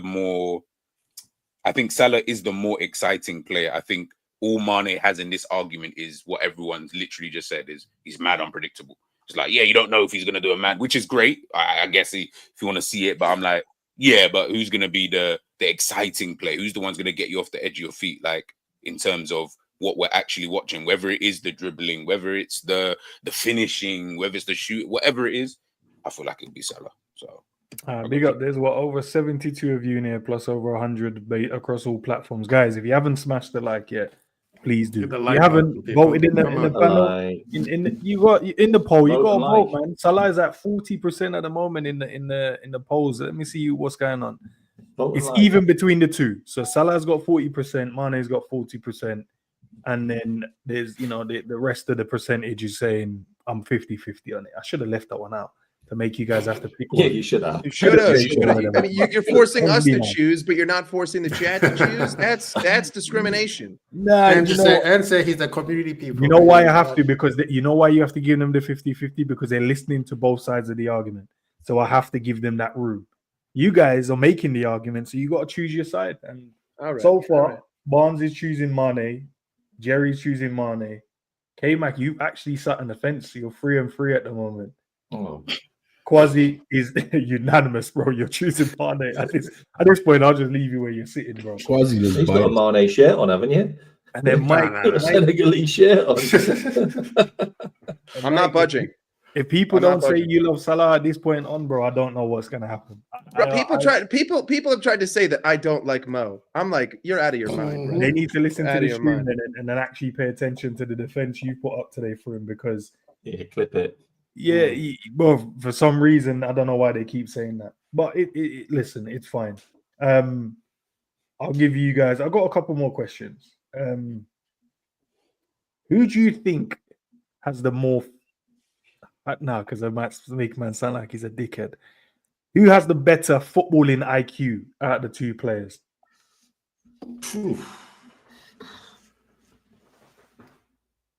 Out the two players, when we're watching them, who do you feel has the better footballing IQ? I think it's 50-50. I think it's 50-50 too. I'm not. This one is very Choose hard. a side, guys. You got to choose a side. I ain't doing the whole 50-50. It's Mo. Running down the wing. Well, if Mike is going more, I'll go Mane. Nah, come on, guys, man. Let's yeah, No, this one is because at the I will end, back it up, but Quasi, go ahead. I'm saying the reason why I said it's 50-50 is because we all have said that the position they play, they are like a specialist on that side, right? You can't say one of them don't have that IQ because they can't play this side or that side. Yes, Salah, I asked the question, could Salah sacrifice to go to the other side? Probably not, but he is a specialist on where he plays. But that doesn't mean the footballing IQ means you have the potential to play in different positions. You understand the game. I don't think necessarily. No, that's exactly what it means. Your footballing IQ is how you understand the game. So if How you understand the game on where you place? No, in multiple positions. So say, for instance, you can have a high footballing IQ in one position, but overall, that doesn't mean that you would have a better. Okay, let's use myself and you. If you say you're Mo, for an example, right? Your footballing IQ is massive in that position, right? I have the similar one, or if not the same, but I can play in multiple positions. Who do you think would have the better football? So then that goes to the question of who's the better player. That is Mane. When we signed Mo, he played as a centre forward. He played as a centre forward. I saw a joke from yesterday. It was fun. I remember the joke from yesterday. So go on, man. When we signed Mo, he played as a centre forward. He played in Italy as a centre forward. He played as the guy behind the number 9. Not always though. He plays but I'm saying it. I'm saying in general, like he's played in multiple positions. Even when he came from Salzburg, he played in multiple positions. So I'm on Mo with that one. I've only ever seen Mane play. Right? I've only ever seen Mane play on the right hand side or left hand side, like for a club. Like he played obviously the number 9 for a bit for us for half a season. Okay, all right, let's do it because they both was here. Multiple clubs. When Mane played on the right, did you have an issue with Mane playing on the right before Salah was? No, that was an incredible season for him. Okay, he was leave that there. When Mane moved through the middle and played as the striker for us, did you have a complaints in that moment? For the 6 months, it was only 6 months though, so I'll give it that. That was probably one because he was thinking it up over on the left at that stage. We shifted him because we bought Diaz, didn't we? So we put Diaz over on the left.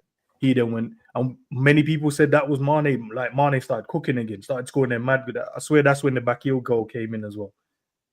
When Mane moved to the left, did anyone have any complaints with that? We never seen. I'm sorry, I thought you said right. Sorry, we never seen him play for Liverpool on the right, which is weird. No, Mane, the first season he signed for Liverpool, we played on the right. No, I mean we never seen him like when Salah came. He never really ever played. I know because he moved. He already killed it on the right. He moved over to the left, killed it there, moved in the middle, killed it for the 6 months. I'm still with Salah on that. I'm still with Salah. When Salah plays for the middle, did you guys go, yeah, this is something I can see, Well, we signed him because he scored a hat trick in the middle. He scored a hat trick he scored a hat trick 7 minutes in the middle. No, that's not my question. My question, I'm not asking about goals. I'm asking about when we move Salah in the middle. In some games, you saw him go there. Klopp used to just do a madness, throw him in the middle.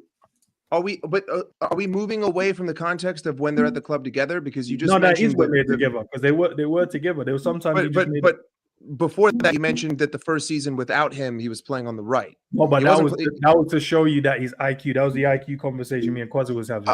Okay, which is fair, but I think that that's just one element of IQ. I think, tactical malleability in terms of where you can play on the pitch, that's one element. But to me, the more important element is decision making.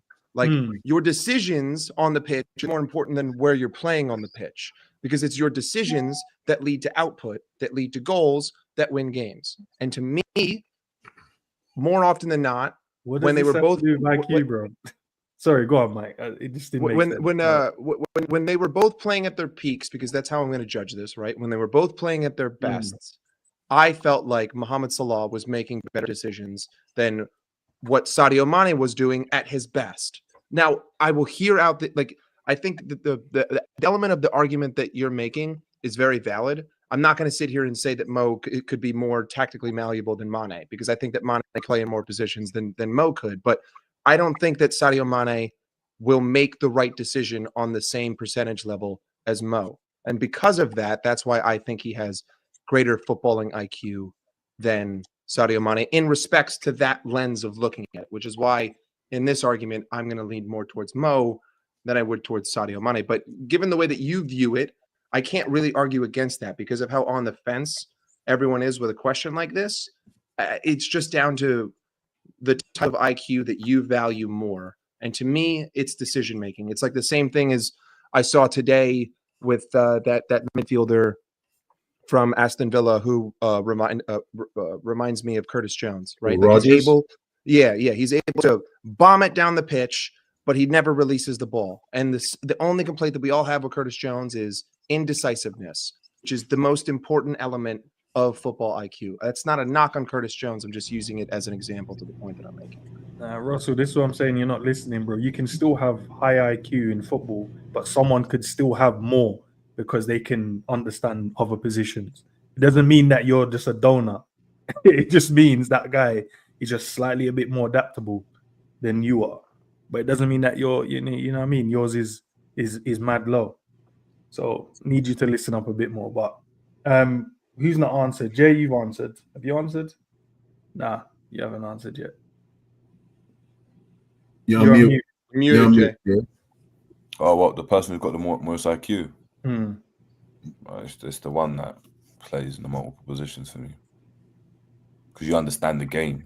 It's not necessarily, I mean, the decision making, I think it makes Salah probably a better forward in terms of he knows what he's going to do. He's a bit more direct and incisive, even though I see Salah makes the wrong decisions a lot of the time as well. Like in the game against Ipswich the other day, where he's just not passing, he just wants to get his own goal when it's not the best pass on. But when you can play multiple positions, like Milner IQ's high, like left back, centre back, left wing, right. Yeah, and I mean, Henderson IQ high, like these guys IQ's high, like they understand the system, they know where to be, they position themselves in the right way. I mean, you can play anywhere and they can do a decent job. That for me is players with high IQ. It doesn't mean, someone like Salah is dumb. I don't think he's silly. I think we're proving it. We're proving it that way. But I think you could play Salah at, at left back and you'd look lost. I don't think Mane would look lost personally, but I just think it's just the way. I don't know. Just from my experience playing and stuff, but that's it. What about you, Barnes? Which one are you giving? Who's got the better footballing IQ? Mane for me, but not to say that Salah doesn't have football IQ. But Mane's understanding from the game, as JJ said, from a tactical standpoint, from different positions, and have the ability to do them all at a high level, that goes with IQ. A huge part of IQ. Mo has good IQ as well, but it's to where he plays and where he's strong at for his position. I'm not even going to ask Quasi. I already know what his one is. Mike already said Salah. You're being shameless, so I'll put yours down there. I just gave a whole 2-minute dissertation on why I'm saying I'll put it down as Salah. K-Mac, I know you've been on the fence. You have to choose a side now. You have to go one way now. Which side are you going? You going Mane or you going Salah? I'm going Salah. Yes. And then G, what was G's? G hasn't answered yet. So G, where you going? Mane, just. I'll go with Mane. I'll just go with Mane. I think it's not even the different positions for me. Again, that doesn't even. I don't even think it's that, because as a right winger, Salah is way better than Mane was on that side. As a striker, Based off of goals, though, G, you basing it off of goals or playing there? Because I feel like I was answering the question and you just came right in. I said Mane. No, I just didn't like your answer. Sorry, my bad. That's my fault. Mane wasn't as good as Salah on the right wing. It just, for me, that's just the way it is. We may have only seen it for one season, so I guess we can't really answer that question. But for me, I just think it's that. Up front, I don't rate Mane as highly as everyone was making out. Like he was this like amazing. I don't feel like he was. Yeah, I mean, he was declining as a football player. We really just put him there probably more for the work rate in itself. We didn't have a choice. The team. We didn't have a choice. We had Firmino thinking it up. The options weren't really blissful, like for us to be like, all right, let's play someone. It was really only Mane. But for Senegal, he did play there a few times, if not more times. He was okay there again. He was his best work for football has always been on the left wing. That's where we called him, one of the best players, which I thought he was one of the, if not the best left winger. Definitely, yeah, he was. Kind of thing. So yeah, but he played all those positions, and Salah hasn't. So it's like he just edges it for me, because I'm like, you know what? I don't think you're all that the way everyone talks about in all these other positions, but the fact that you could play those positions to a decent enough level, obviously left wing being the best, then you kind of win, innit? Like it's hard. What else can I say, really and truly, to that? Pops, why are you getting on to me? I just asked the question. These men are the ones answering it, so how can I be disingenuous when they're the ones answering the questions? Last question though, because I know JJ has to run as well, and I want to wrap it up, man. And I want to know what you guys think in the comments as well. Once the stream is ended. And sorry, I haven't been engaging in there, but obviously we're trying to pay attention to what the man them are saying. Last one: who goes down as the club legend then out of the two? If you were building a statue outside, does both get a statue or just one get a statue? Salah. I think that's a Salah. Salah. I want to hear Quasi say Mane. I want to hear Quasi say Mane. He ain't that shameful, Mike. He ain't that shameful. I'll concede on that one, Salah. Yeah, everyone's saying Salah in it. I think that's fair. But I do think that the argument for the both of them to have one could be made, because at the time, that's the best front three in the world. They won everything together, didn't they? They won everything for us there. So Mike, all of them should have one. You know what it should do, Mike? You know what it should do? Exactly. Put a statue with all three of them. If you're going to do it, I don't think you should for one Premier League title in 30 years. I think that's a little bit shameless. I think if maybe they won 3 or they had won 2 more Champions Leagues, sure. But if you were going to put one, I would say put all of them on it, because I think that if you take one of those elements out, the whole thing crumbles. The pyramid, right? Like it's a triangle. There's 3 points. You take away a point, all of a sudden it's an incredibly weak structure. I don't think Salah will get a statue, by the way. No, I don't. I think they'll get statues at the training center. Anfield is not where right now. There's nobody who should get a statue besides the person who has it right now. If he stays here for 2 more years and he gets more than 200 goals and they don't build him a statue, then people should protest for them to be removed for that reason alone. I don't think it's the goals that should get you a statue. I wouldn't give him a statue, though. I mean, Stephen G hasn't got a statue. Yeah, and that's what I was about to say. Like, if Stevie G don't have a statue, I don't feel like, unless mate. You know what? Just start erecting them all around the park. Give Ian Rush one. Give Kenny Dalglish one. But then I feel like that then devalues the statue. Kenny Dalglish has got a stand, mate. So what would you say? What would you say Salah has to do to get a trophy then? Because Henry's got one, and the argument is Salah's better than Henry for a lot of people. God damn it! But you're talking about 2 different clubs. 2 different clubs. So it's like the historic. Obviously, I'm not trying to devalue Arsenal's history. No, you are. Do it, bro. That's No, I don't want to. They got a mural of a dog, bro. No, what I'm saying, but you look at Arsenal's history. realize I don't actually know what statues they've got outside the stadium, but their statues will probably be of recent times, whereas Liverpool's ain't going to really be that, because Liverpool's best has not been recent times. It's been old school. Do you know what I mean? Like way back when. And way back when, what Liverpool were doing at that period of time, bro, come on, like, league after league after league, European Cup, all of that kind of stuff. I feel like in order for you to even be in that conversation, you'd have to do that and better. I can't really give it to you because you scored 200 goals. I'll be like, that's great. Like, of course, you know what I mean? That's that. Like, we can call you a legend, but statue, bro, that's a big thing, bro. That's a big thing. Crazy thing about it is we were literally like 3 points off winning multiple league titles, and we were in those. And now we're sitting here 3 points talking about it. You know what I mean? Like, what if we'd have done that? Listen, I want to. Great conversation, and as I said, I appreciate you guys taking the time, man, jumping in. But as it stands, man, you know, let's finish it off and say, Barnes, you're more of a Mane fan than you are a Salah fan. Respect it. You hear that, Pops? You're more of a Mane fan than a Salah fan. Quasi, you're more of a Mane fan than a Salah fan. G, we know he's a Liverpool fan, a Salah fan. K-Mac? I mean, I'm a Liverpool fan too, but okay, you're fair. Yeah, I don't know. Questionable. Yeah, Salah FC, man. K-Mac, you've gone with the Salah FC as well. And Mike, Salah FC. But you know, I think one thing that the club should adopt is what the NFL has for the what they call it, the Hall of Fame. Hall of Fame is where you give him the head statue. I think that would be dope at the Anfield, where there's a museum for those people.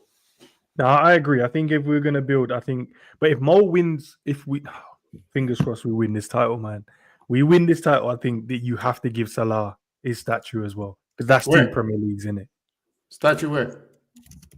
At Liverpool, bro. He has to get his statue. I mean, at AXA, I say, okay, fine. Nah, outside, bro. That's 2, and he's broken mad records, and you know what I mean. I can Continuously. be honest. It's not enough. I don't see him. I don't see him getting If he gets a Ballon d'Or this season, if he wins the double and gets a Ballon d'Or, he should get one. Let the record show I wanted Mo to get a statue, and the man them on the panel shut it down. That's all I'm going to say. Let it be known that. Is that why you said it? Is that why you said it? Let the record be shown. I asked for a wins a statue, Ballon and they d'Or, said no. Gerrard doesn't have one. No, you know what it is. I just feel like we're now devaluing what the statue is like. So you're going to give it to him because I'm giving it to one of the best wingers, right wingers. I won't ever. give it to anyone else. Has If Mo Thierry gets the Henry got Ballon a d'Or, he's statue? the only statue. He's got the sliding Ballon d'Or? statue. You got the knee slide statue. Has Thierry Henry got a statue? The knee sliding. It doesn't matter if Thierry Henry's got a sticker. That's Arsenal. You're comparing Arsenal Most to just Liverpool. overtook him. But what's that got to do with Liverpool and Give Arsenal? Mo- Michael Owen has a Ballon d'Or. He doesn't have a statue. You know, Yeah, like but that. I don't he- hear anyone saying, "Oh, you should have a Ballon d'Or." Like, Imagine if he- Michael Owen got a United, statue. bro, we don't- Get ripped down. Arsenal's saying got is murals you of, can't just of give it to dogs everybody. and King That's Kai, right. man. Come on. We know where I they're don't at. know. I don't know. I mean, if Mo broke Ian Rush's record and stayed for another 5 years, then Yeah, if he picked up like 4 Premier Leagues in that time, then yeah, I'd say I'd yeah. be you're talking right. Ian about Rush it then. record. Doesn't He's even on have to be outside 300 the goals, stadium. bro. I don't think Mo can He get to them ain't numbers. touching Ian Rush. Yeah. If he I'm stays for talking another about- 3 years, No. he could get number 2, but I know where he catches. No one will ever touch Ian Rush's. No one will He ever wins touch any like- of those he records. wins No one's like- ever going to touch Alan Shearer. Another 2 Premier Leagues and I don't know how much Ian Rush was scoring in a game. What, 5 goals a game then? With them kind of numbers, he must be- No, Ian Rush he was played like 700 games, mate. Like, Yeah, that's crazy. right. Yeah, true, yeah. Ian Rush was clinical. That's what you call a clinical striker. Played a lot of games for us, though. Played a lot of games. He did. That was also in a completely different era, dude. People's pregame meal was a cigarette and a fucking pint of lager. Facts, Mike. I'm not gonna do the comparison of Almost Ian like a Rush fryer. or you know, They like drink Alan and drink Shearer or alcohol anyone. No, after but games. But Here's the then problem, we have bro. told, from what Mike said, we are told that Virgil will struggle if he was. No. in that Here's era. here's the problem. I think if we put any of our soft guys in them leagues, then them man they would never survive. Jota ain't surviving. Okay, Yeah. some of them will survive.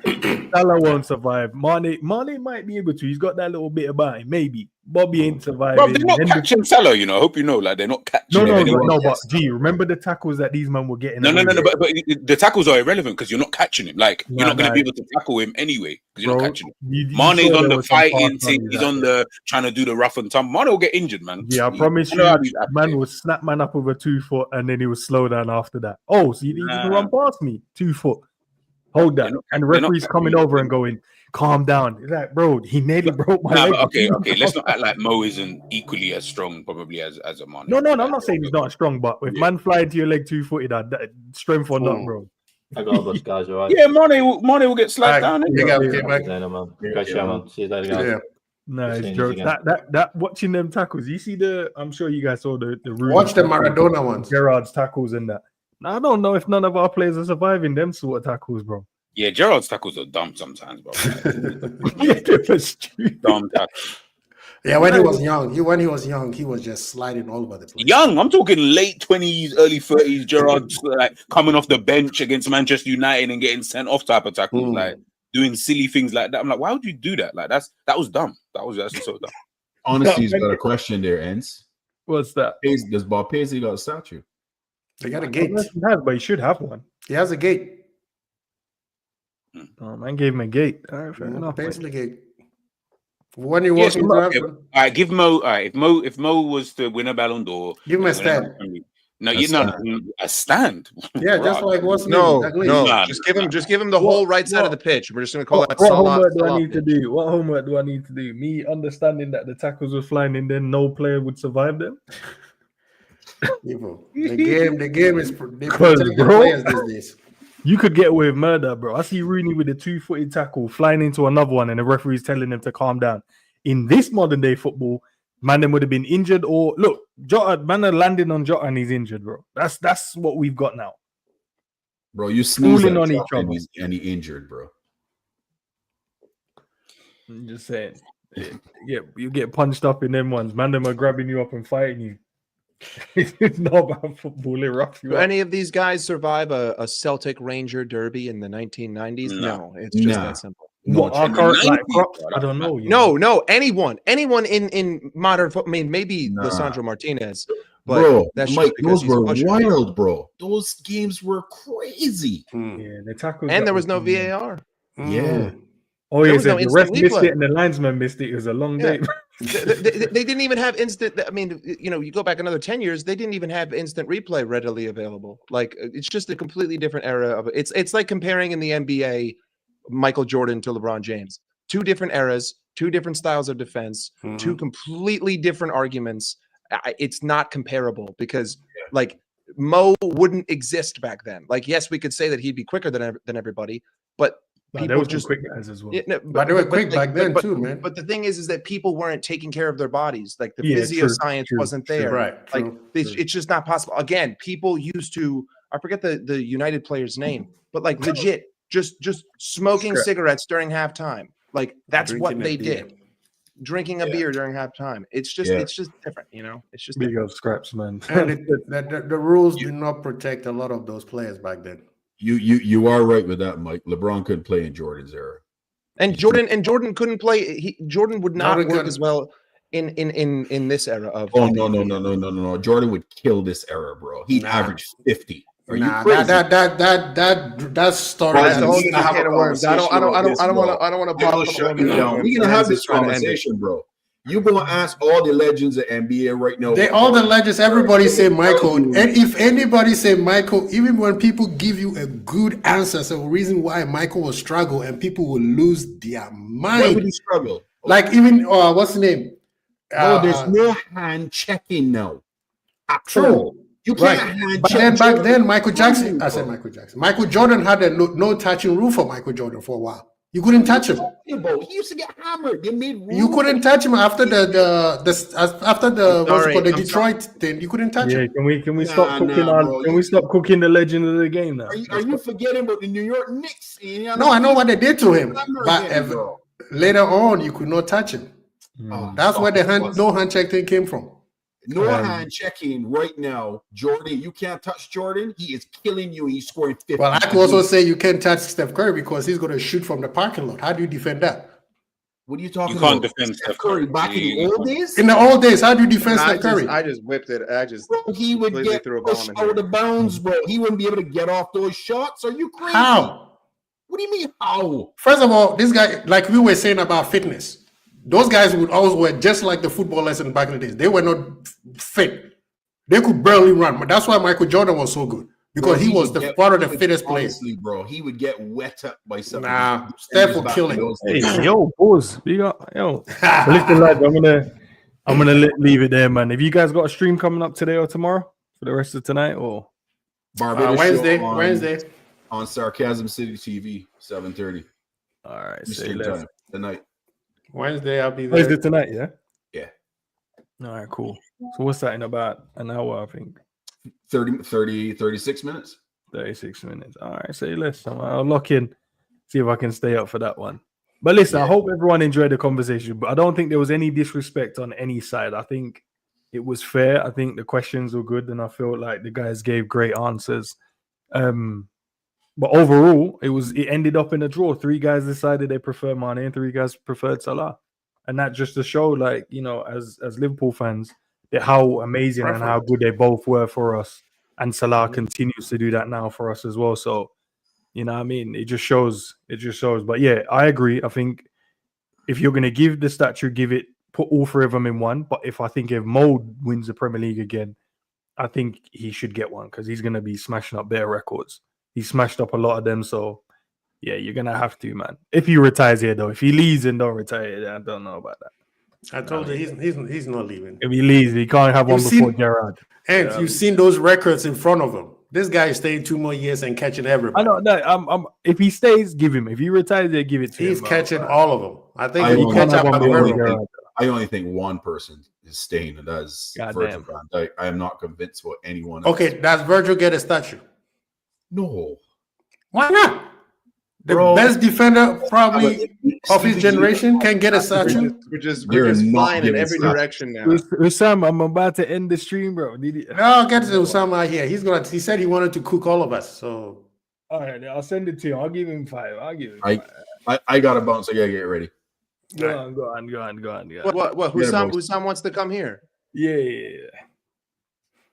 Oh, what's he gonna do? He's gonna sit here and he's gonna try to lecture us. He ain't gonna lecture, no. He'll lecture you guys. He's gonna tell us all the goals Salah scored.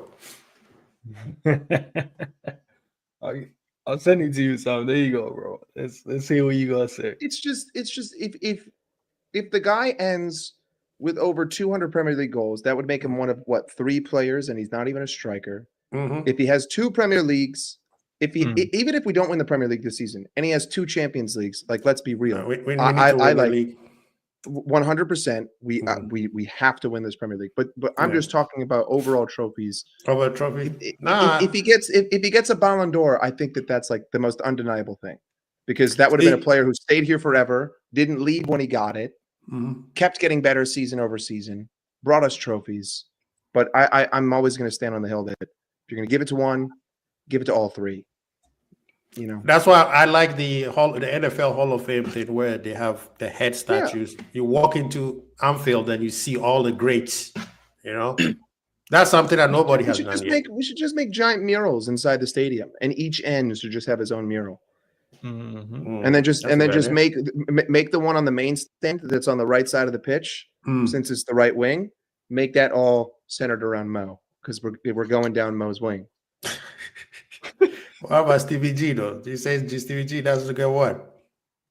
Of course he does. I mean, you could make it for everyone. I mean, a lot of American sports teams inside their stadiums have their own personal, like, there's a section in that where it's like, you know, the Giants Hall of Fame or the Knicks Hall of Fame. And that's where you would find things like that, like memorabilia and statues and the head crests. And if they're in the Hall of Fame, then you would have, you know, the whole busts for each player that's in the Hall of Fame. You could do something like that. I don't think it needs to be like a 50-foot statue in front of the building.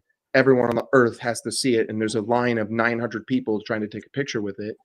But you know, Pops has started a fight. He said, hey, big up, G. He said, do you know who Alan Hansen is? Yes, I know. I did my homework. Oh wait, who got that wrong? Was it you that got that wrong? Yeah, because I didn't recognize him. So that game What was that from? set us up. That was No, that what game. was that from the quiz? Was The it quiz game? Yeah.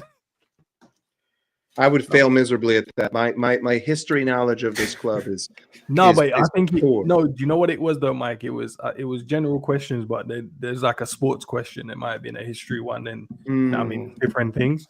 But yeah, it was a picture of us. That game, it felt like playing Uno, man. Yeah, it's tough, especially when You think you know, but at the time, when the time is ticking, you'll be like, oh snap! If It's you had the tough. quickest It's to tough the under buzzer, pressure. quickest to type and eat, the more points you get. I do need to bring it back. To be fair, man, the quiz nights was jokes, man.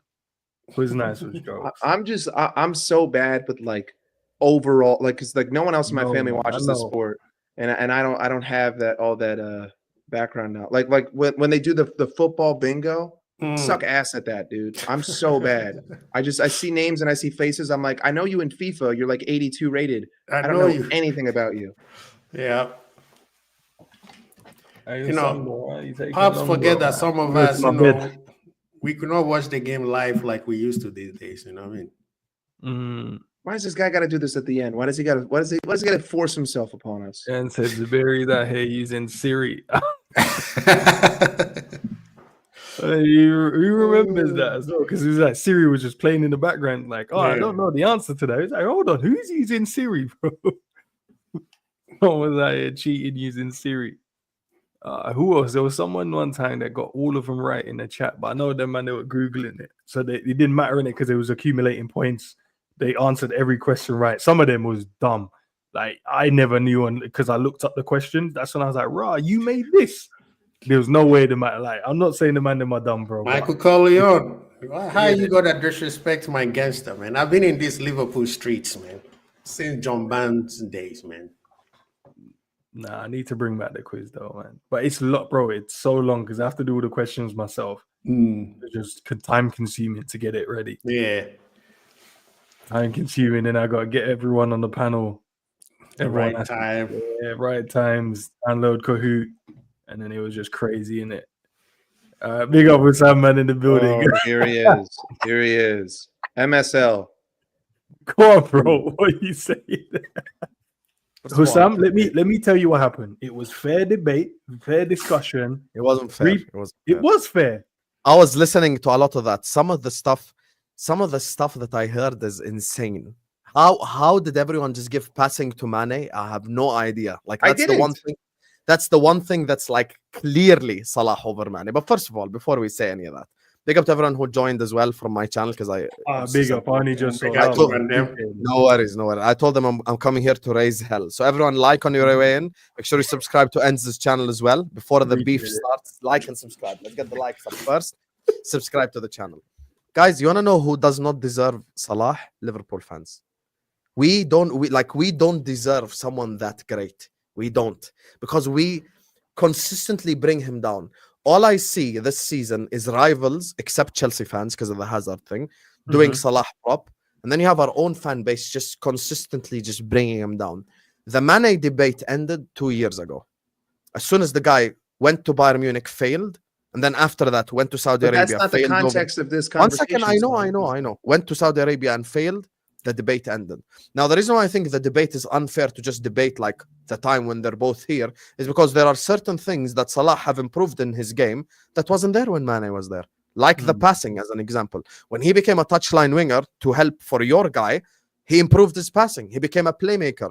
And the reason why we didn't see that as often when Mane was there is because Firmino was the playmaker. So he didn't need to playmake.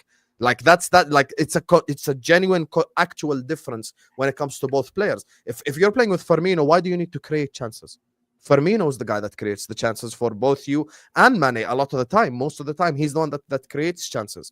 So when it comes to Salah, we can't be speaking about Salah in the same level as Henry, Ronaldo, the best of the best, and then come say like, was Sadio Mane a better footballer? Sadio Mane did one thing better than Salah. And that's heading ability. That's it. He was better in the air. Salah is a better dribbler and a better passer and a better finisher and a better big game player. Like there is nothing that Mane has over Mo. And even like the time, like the quadruple chart season, people go like, And I'm gonna debunk the AFCON thing in a second as well. Wow, my head is hot because the amount of waffle I have heard is unbelievable. So now you open up the can of worms. You Before open I the can of speak about worms. AFCON, let me say this: quadruple charge season. People act like second half of the season, Mane was this unbelievable elite player, and Salah was crap. Salah and Mane, in the 6 months where Salah was bad, they had the same exact GA, and that was Mane being great. In the Champions League final, where my big game player is supposed to step up, I said the only player, I'm going to preface my statement, the only player, in my honest opinion, who deserves credit from that Madrid game is Ibrahima Konate. He was our best player on the pitch that day, and we probably conceded maybe 2 or 3 more goals if he wasn't there. I think he was our best player.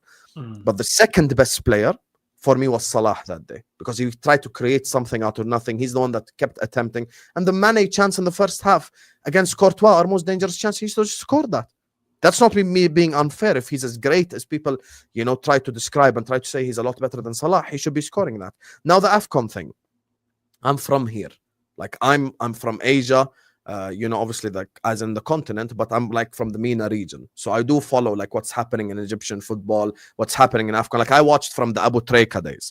Like I can bring up names that many of you guys don't even know. Wa'el Gum'a, Abu Treka, Isam Al-Hadari, Geddo. Like I can bring up names of, Geddo scored a goal against Ghana in the AFCON final, win 1-0. You get me? Yeah, hold that. So win 1-0, you get me? In that day, that was their back-to-back AFCON. Egyptian football, and I'm sure Kwasi Bold will be honest now and tell you, this is the worst state of Egyptian football ever. They did not have a league for like 2 or 3 years. They have a drought of talent. So for people to act like Egypt, by the way, the favorites to win that AFCON was Senegal. Sadio Mane did not carry Senegal. Senegal had a stacked team. Did any of you like actually look at the team that Senegal had? They had Mendy when he was good, not Saudi Arabia Mendy. They had Koulibaly, Napoli days. Like we're talking about, Idris Gana Gay. They had so many good players. That team was stacked. Egypt were so shit. They scored 4 goals the whole competition.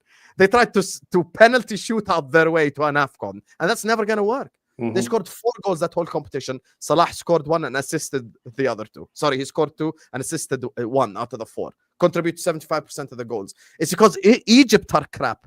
Egypt have nothing. Shouldn't be there. They shouldn't have gone to the final. So when people use the word carry, we disrespect players who actually carried. Gerrard carried us in 05. I don't claim Salah carried Liverpool at all, by the way. The only time where I generally say I feel Salah carried Liverpool is when he carried us to top 4. When we had Nat Phillips and Reece Williams. That's the only time where I can claim that he carried us, because carry is a big thing. Carry is when you have like average players, not good players next to you, and you take them to the promised land. That's how I define carry personally. Maybe people define it other way, no problem. Now I feel like with Mane, there's a lot of revisionism. We have to ask ourselves, even in his last season here, the quadruple charge season. So that's the season for me where like this debate is destroyed. Quadruple charge season. First 6 months of the season, Mane was doing his best impression of Marcus Rashford down that left-hand side. There's a reason why we bought Luis Diaz. And you know how loyal Klopp is. There's a reason why we moved Mane down the middle. Let's all be objective and honest here. The reason why that happened is because Mane wasn't up to par. He was not performing at the level expected on that left-hand side. He steadily declined from the year before with Nat Phillips and Reece Williams. He was on a steady decline, and that season it got worse. That's why we had to move him down the middle. Now Sadio Mane did something when it comes to this like whole, like, people say Salah speaking publicly about his contract and like all that type of stuff. Sadio Mane before a Champions League final said, I'm going to talk about my future after the final. Do we just skip past all these important information just to prop up this, like, this mystery in our mind that we've created, that like Mane and Salah is like in the same conversation? Do we skip past that? Before the most important game of the season, he comes out publicly and says, I'm going to talk about my future after. He doesn't say, I love the club, because, according to Enz and Jerry, Salah never said he wants to stay. But at least he said publicly, I love the club, I love the fans, I want to retire here, blah, blah, blah. Mane says, before we're about to play a final, I'm going to talk about my future after. And goes on to put on a stinker in that final as well. So for me, when it comes to this conversation, time proves everything. Consistency and time proves everything. And the logic in itself for me is a problem, because I can make the argument, I can claim that as an individual, I've seen the best of Salah over the last 3 years when Mane wasn't here. As in, complete package. Like, you know, his passing is better, etc. No. That's why I can't just go based off the time when they were there. And the reason why that's unfair as well is because Mane was there before Salah by a season. And we always keep that in mind because like he was like one of the reasons why we got top 4 and he was unbelievable that season. Mane was unbelievable in 18-19 and 19-20 as well. I can never deny that. He was one of the best, if not the best player in the world, like top 5 certified. Gunman, unbelievable. But then when the drop-off happened, that's where I have a problem.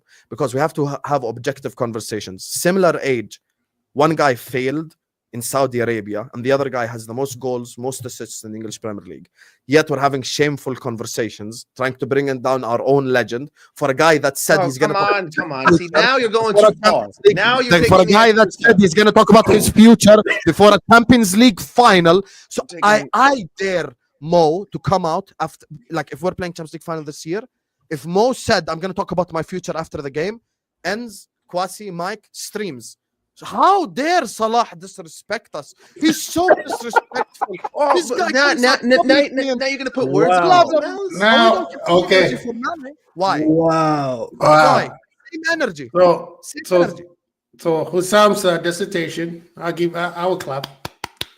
I had to respond to 2 hours. Didn't No, it? but- I gave it 4 minutes. Hussam, just a But I simple responded question. fairly. I'm not disrespecting Mane. But No, you didn't disrespect. Quasi, just before you go, Yeah. Hussam, I just want to ask a simple question. You heard every single one of the questions asked, bro. What was you doing your stream or not? Because I don't understand how you answered every question. Okay, here's the thing with Ahwa. Mike knows this because he watches a lot of Yeah, it as he well. too, It's yeah. chaos. It's war. Hamza spoke for 37 minutes about Chelsea today, so I can listen. Wala. Completely. He knows about the Hamza monologues. Just ask him, man. When it comes to your questions, I feel like first of all, like, you know, some answers were just scooting around the point. Like when it comes to dribbling, oh, there's different types of dribbles. No, there's no such thing as different. Who's a better dribbler, Neymar or Salah? Neymar. Yeah, There's no they were. thing. Oh, like this type of dribble, Salah is better. That type of dribble, Mane is better. The better dribbler is Salah because he's the one that got at tight spaces a lot more consistently than Mane did. Mm. That's honestly how I look at it. Yeah, but you're not listening to what the context. You know what the questions were, but it's like you went through that whole monologue, which I don't disagree with. And for the record, I was 5-1 for Mo, 5 to Mo, 1 for Sadio. But Yep. that just ignored the entire context of the whole argument, because the argument was just when they played together in the years that they played together, compared the two. Because if we were to extend, then it's not a debate anymore. Because like everything that you just said is true. There's nothing to debate. It's like the same thing with Hazard. Like, yes, the only argument, you take peak season versus peak season. Who's the better footballer? What do you define as a footballer, right? But Eden Hazard is smoking cigars, hanging out with beautiful women in fucking Mallorca, and Mohamed Salah has the most goals and the most assists in the Premier League at pretty much the same age. So it's just the context of it was why we were having the discussion. But can I ask you a question, Mike? You watch the NBA, right? I'm gonna make an NBA analysis here. In 2006, when they both played for the Miami Heat, who was the better player, Shaq or Dwayne Wade? At the time. Well, based on the context of the sport and how pivotal certain individuals are, it depends on how you view the game. Do you view the game? I mean, in that era, a big man, like for instance, in today's NBA, the argument would probably be made for Dwayne Wade. But in that era of the NBA, when in the paint play was more important, then you could make the argument for Shaq, right? Yeah, but at the time, even Shaq told D Wade, "This is your team." But So, like, I mean, look, I but think that overall, if we're doing like top 10, you won't even mention Wade, but you put Shaq there. 9 out of 10 people would say, and that's the Dwayne reason Wade why, over for me, Shaquille O'Neal. the question is unfair if we just include the time that they're playing together. Why is Because it unfair, Sam, bro? Okay, I'll tell you why. Anyway, one sentence answer. If player X and player Y played together for 4 years, player Y left, player X continued to improve year in, year out and get better and get better and get better. Why shouldn't I include that in the debate? Just because Mane wasn't here, it doesn't count? How's that logical? It's not saying it doesn't count. And I think, as I said, overall, we know Salah is the guy in it, overall. But to make a debate, we had to put it when they both was here to make it a fair debate. Because then you'll know what player you preferred in that particular time. At the moment, we all prefer Salah because he's still here. He's putting up the numbers. He's helping us win games of football, and he's doing his part. But when they're together, who did you prefer? So who was the better finisher when they were both here? Who was the better passer? Who was the better dribbler? Who was the big game player when they were here? It looks like you'd have chose every one of your answers to be Salah. But here's the thing, like the reason why I explained it's an unfair question is the passing thing as an example. When Firmino was here, neither of them really needed to pass like that to begin with. Like neither of them were like, oh, come on, create for the team. It was mostly Firmino on the fullbacks. Because Robertson actually knew how to cross back then. He didn't hit first man every time. So that's how we created that in. He had to get that in. Yeah, we knew how to create chances. But when it comes to after Mane left and after Firmino left, Salah became more of a playmaker. So we got to see that side of him while Mane wasn't there. That's why I think it's unfair. Like certain attributes, The only validity to that in the context of this argument is that you could make the argument that because it wasn't needed, which is the argument that I was trying to make, because it wasn't needed at the time, that doesn't mean that he wasn't capable of doing it. But then that just becomes hindsight. Like that's impossible to unbiasedly judge based on that time period. Again, it would be like saying, if LeBron was a completely different player in the first half of his career to the second half of his career, but the output was the same. It's like, well, back then I didn't know that he could do this, but all along he could do this. And there's no argument to make that because he can do it now, that doesn't mean that he couldn't do it then. Because, you're just going to tell me that 2 years of training and Mo can create 51 chances for a striker? That doesn't make any sense. No, that's not what I'm saying. I'm saying that even the question who's the better passer? But the player Y got better after player X left in the passing attribute. But the argument I'm making is that he could have had that in him all along. It just wasn't needed. Like he could, he might have been. Firmino was there. Yeah, that's what. Which makes it hard to judge. So you couldn't really even say any of them because even we remember when even watching rival channels or doing streams with them, they kept referring to Salah and Mane as inside forwards. We could say the same about Mo. We could say the same about Sadio though. Like if I'm going to give that argument to Mo, I got to be fair to Quasi and be like, well, you know what? Sadio has shown his ability to do all these crazy things. If we played a different way, I have to also say, well, maybe he could have done these things too. I know there is no second side, which makes it very Sadio has not shown the ability to pass anywhere else. What do you guys say about Quasi? Because Quasi he gave one to Mo. Yeah, you just gave everything to Mane. See, this is the blasphemy. No. We don't deserve. This is why, guys, every fan on earth, even Real Madrid fans, would take Salah in their team. But we don't deserve it because we bring him down. We bring him down to compare him to a guy playing for Al Nassr. Imagine. HUSAM, I would say maybe the first half of your soliloquy, everything you said about Salah, which I would say you were right, that same thing can go for Mane. Liverpool all fans also don't deserve Mane. Why? Well, if it wasn't for Mane, Salah would have never come to Liverpool because we would have never made top four. He would have probably gone to another EPL team. But we don't know that for a fact. We know for a fact because you said it yourself that Mane is the factor why we made it to the top four that season. Yeah. And if we don't make it, and those... Fifth, I don't know if he wouldn't have joined because he played for Roma and Fiorentina. It's not like but he had made his name and a lot of clubs. It wasn't just Liverpool looking at him. We just happened to be the better team and the better manager who went after him, right? And those seasons were that you needed a top four. No, these days everybody makes money, so top four is kind of like, do I really need to go to Europe? I will make money. But back then we needed to go to top four because everything was predicated on us being in the Champions League. And Mane was that dude. So I know. I'm not that. So now look at the perfect Liverpool fan. We have this car, and then all of a sudden we buy. A perfect Liverpool fan does not give all trades. We buy a brand new car, and then we said the other guy, go to the bin. That's basically what we do. Salah, what Salah has done for Liverpool, it's unquantifiable, right? He's at the level of getting to the level of Gerrard. Personally, if his form does not drop off and he keeps doing what he's doing what Gerrard did in 2005 and wins maybe 2 trophies at it, right? Gerrard won 1.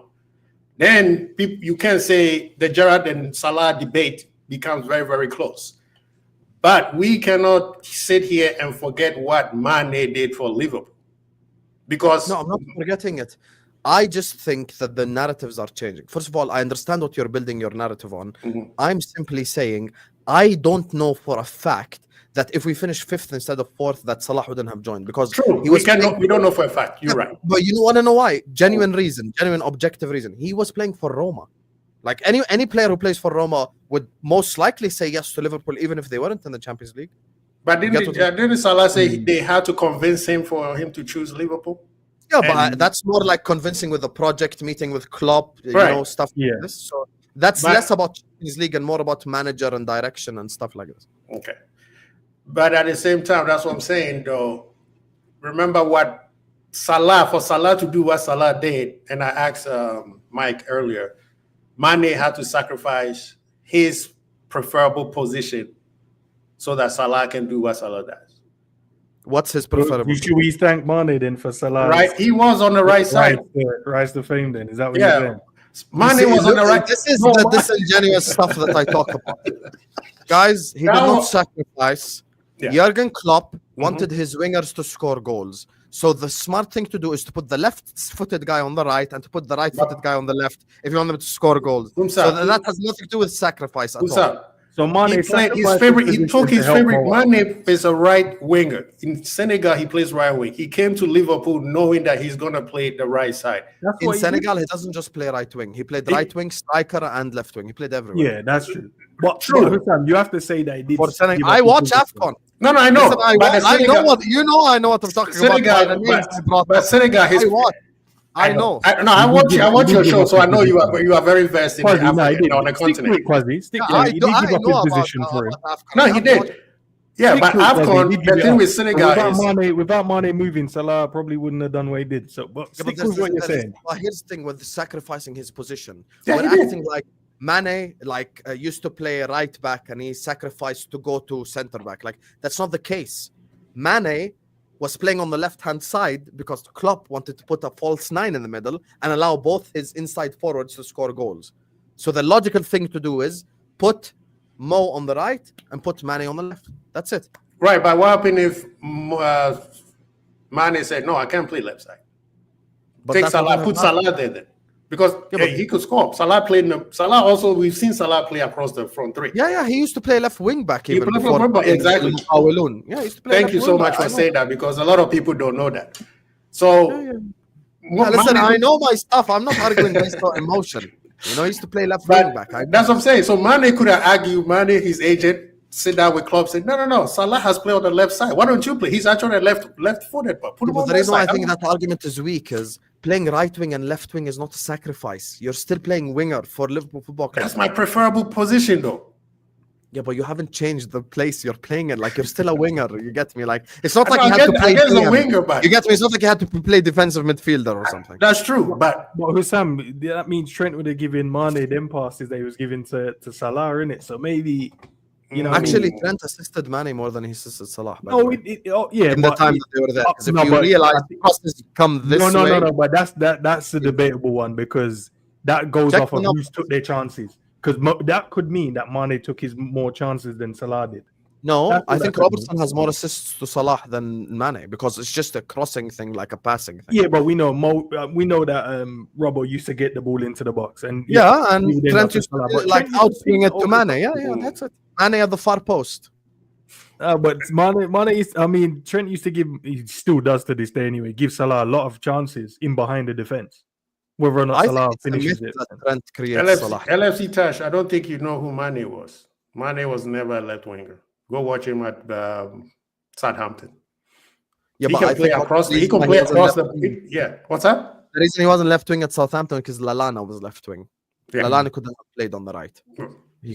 This whole sidebar debate after the full debate is the perfect example as why the topic of the debate is actually a good topic for debate. Why has this time got Caicedo? I know. What's it selling?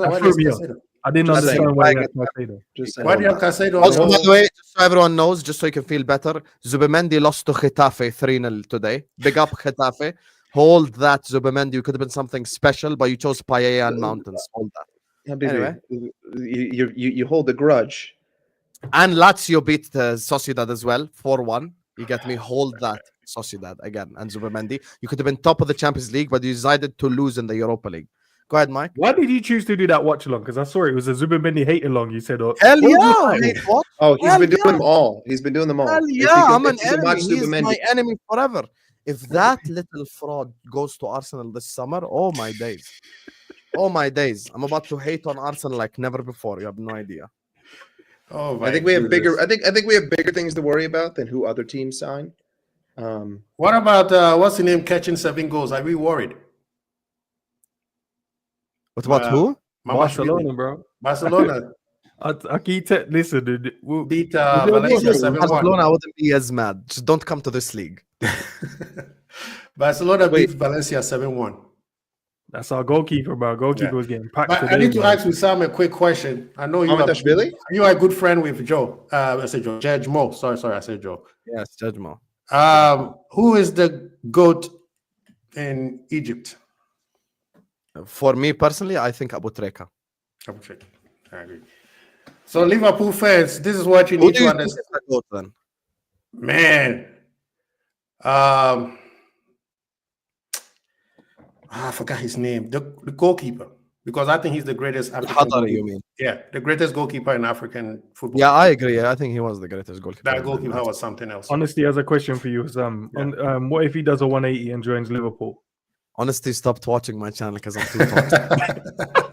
Big up to Honesty. So he wants to ask me a question. Regardless, Honesty, because I'm in Enz's house, I'll respond. If he does a 180, I can do a 180. It's okay. We can both 180. Let's 360 this shit. Let's go. 180 you, 180 me, and we love each other. No problem. Well, that's not really the way it works, because then you would just be in the same spot that you're in right now. No, but if I 180, then he 180, we would be. End up Actually. shaking hands and go, you caused But, this, but I I mean- can change my mind. Okay, so I'm here and he's here.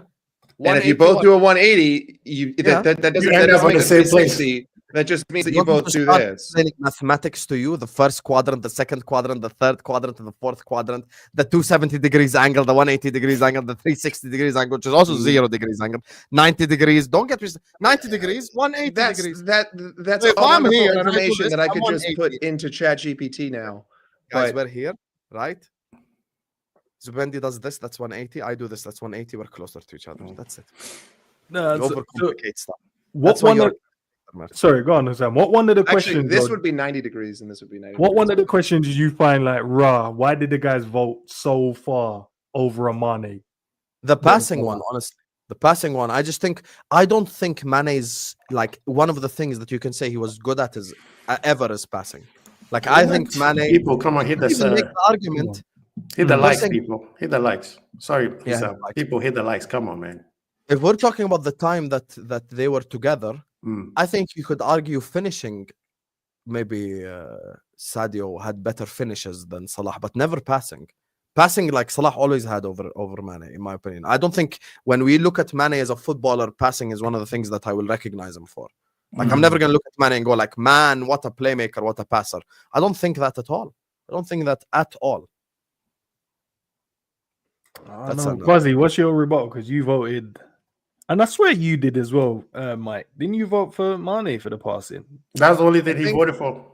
Yeah, I think the reason why I voted again based on the don't context. change your mind because the Sam is here, though. No, I'm not. Whoa! I can't. Whoa, believe you whoa! would- Mike loves to can't argue believe with me. Let's not do this whole I like. can't believe that you would even presume this. Sorry, Yeah, buddy. Mike loves to the argue whole- with me, mate. The Sorry. whole context behind my answer was that we were forced to answer it within the idea that it had to be when they played with each other.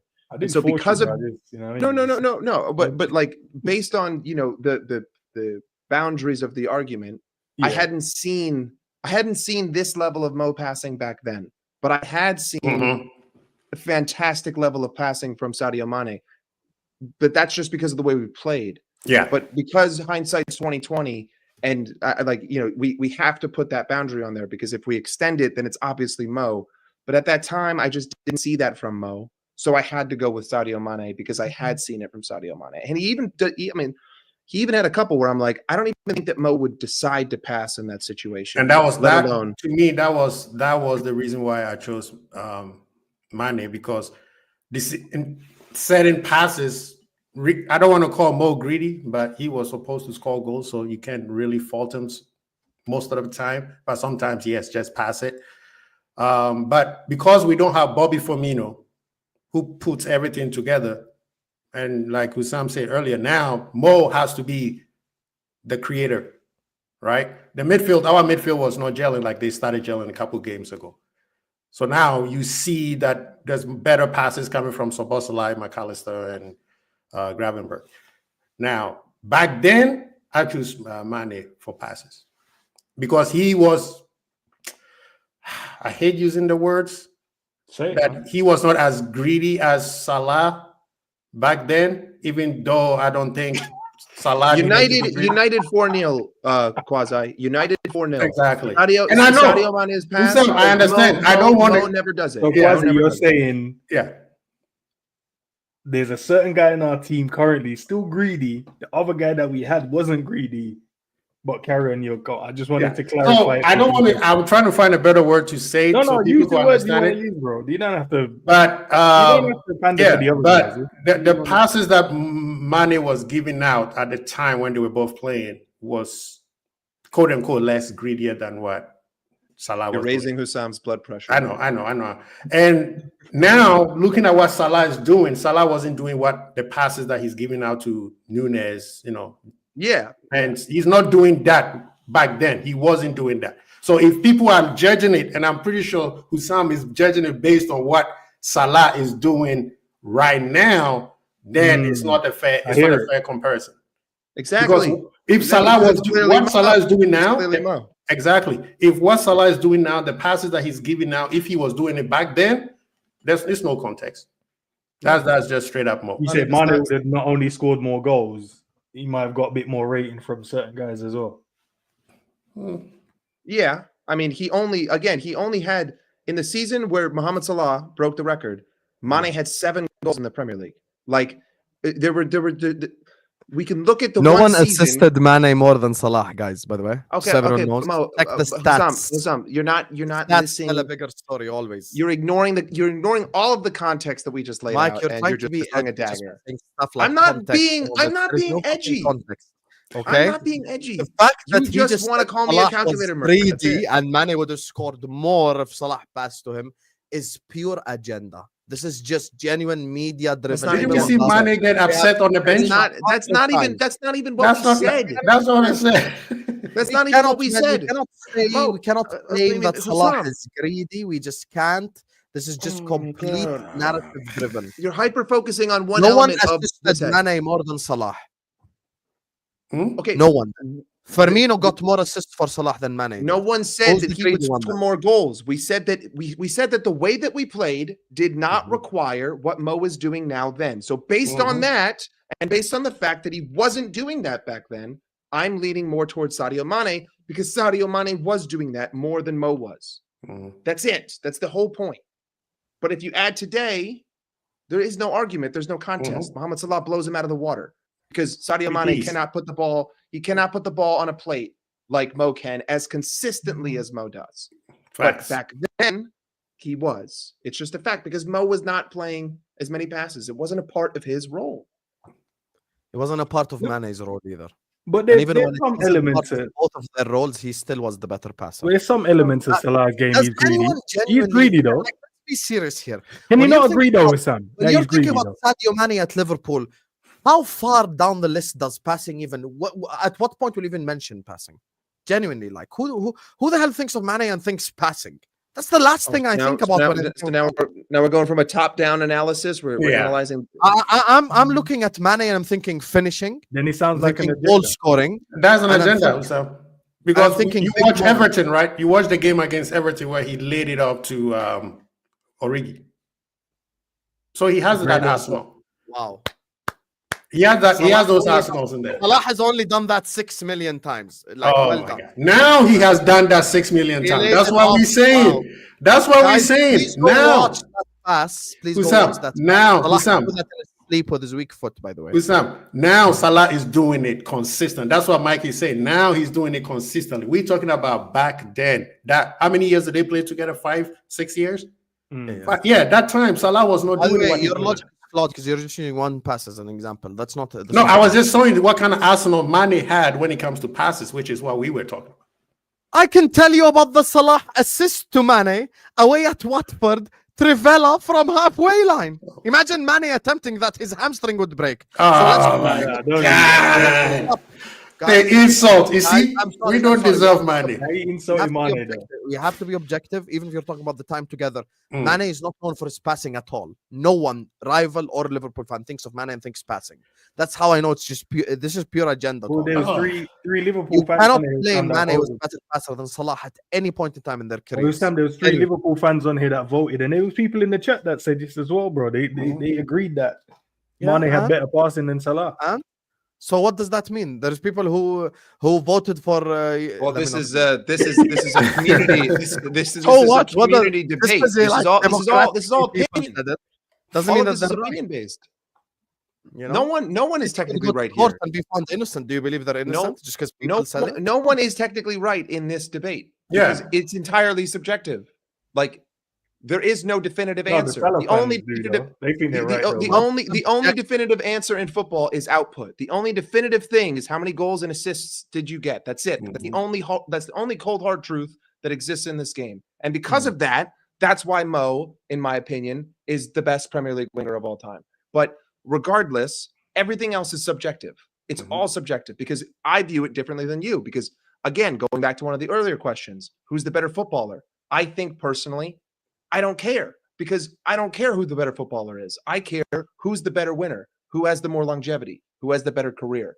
Doesn't matter to me. You voted 5 things for Salah, so objectively, you think that Salah is better than Mane as a footballer. 100%. But again, that's my opinion. So why are you fighting with me? That's the thing I don't get. No, but because I'm here to fight Kwasi. It's Jerry. It's based on the logic that you're building on. CUG, yeah. CG. No. I'm not arguing against you. I'm arguing against your logic. At the start of the stream, he was on Salah's side, but then he went to Mane's side. See, this is negative influence. Oh my God. Be influence negative. That's how I started smoking, just by having negative influence. You know, just I know G loves Salah, but he felt peer pressure today. It was peer pressure. Who out of anybody? G felt peer pressure, and also K-Mac felt peer pressure today because K-Mac should have went 6-0. Barnes was the one that you might think peer pressure because he started at Salah. And then Agent Barnes joined the stream and said, "Nah, I'm Salah, bro." All day. And then I asked 5 questions.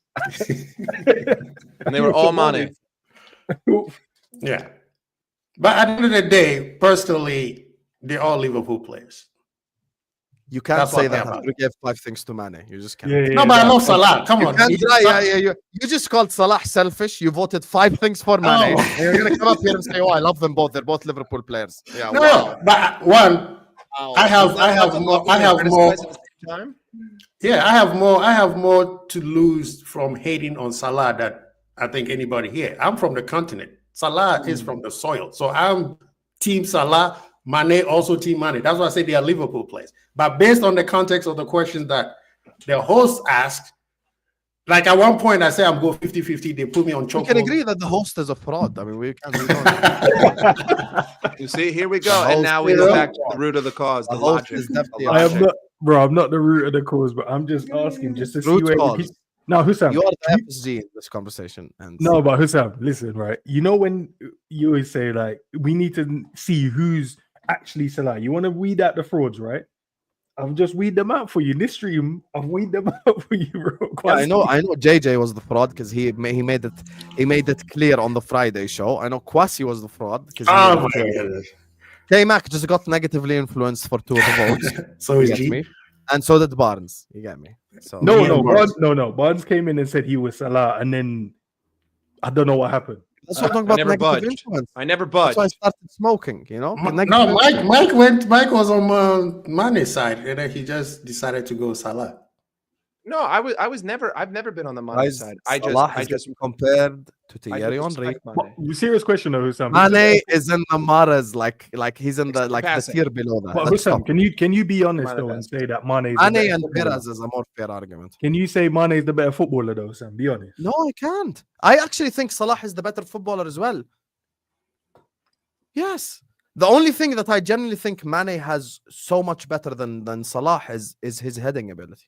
Everything else, I just give Salah. That is his I think opinion. Salah's a better dribbler. A No, better yeah, you passer. can't debate that. That's his opinion, yeah. But then you said Mahrez, right? Mahrez was won the African Player of the Year over Salah. Yes, And but Salah you see, won it. You just said you're from the continent. You know Yes. that Algerian team was stacked as well. Who You can know. finish True, better with true. their weak foot? Who can finish better Mane. with their weak foot? You know what's Mane, funny? that's- If like I know, Abu Treka, exactly. Wael Goma, and Hadari were like just 5 years younger, But I want to Salah hear 100% has an AFCON. literally. Hussam. Like, Who can finish Wait, better? with Hussam, their you weak think foot? Salah would have? Well, maybe I No, need to- Quasi, 1 second. I just want Salah. I want Salah. I want Yeah, I really want to hear him answer this. Who can finish with their weak foot better, Hussam? finish with their weak foot better. Was that wasn't one of the things that? No, was no, No, asked? that's what I'm he's asking. I'm asking you right now. Who can finish with their weak foot better? Finish with his weak foot better. I think they're very close in that. Like I don't think. Nah. I will probably. I I will don't probably think it's very say. I will probably say Mane is better with his. With his Okay, with okay, his, okay. with his there we go. finishing with his weak foot. Yeah.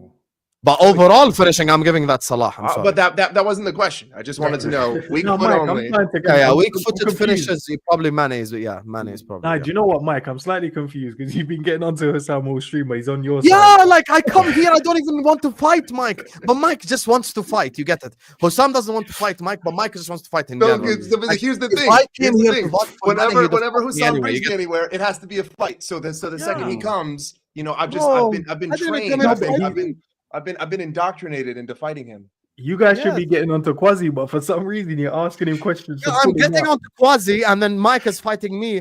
Friendly fire. Like I me, will ask you a really. question. What's up? Okay, you were talking about Egypt, right? What year? The year that they did their three-peats? 2010. They beat yeah. Ghana one and hold that. Yeah, don't bring it. That's sad. That's sad. Get done. Do you think Salah makes that team? Yeah, of course he does. Salah makes the greatest Egyptian team of all time, 100%. That's according to Egyptian legends. That's not even me. Like every time I watch an Egyptian, like even on their TVs and stuff, when they make like their all-time 11s, they put Salah in there, 100%. Next to Hussam Hassan, next to Ahmed Hassan, next to Abubakar, no, you're right. Abubakar was he was- Wael Goma, Sayed Muawad, left back, Sam Al was Hadari. good. Like Yeah, he Egypt- makes that. that- Here's the problem though. Mm. You want to know why he hasn't won AFCON? None of his Right. teammates now make that. Jenny just broed me. What the That's hell, true. Jenny? Yes. Yeah, that's I got true. broed by Jenny.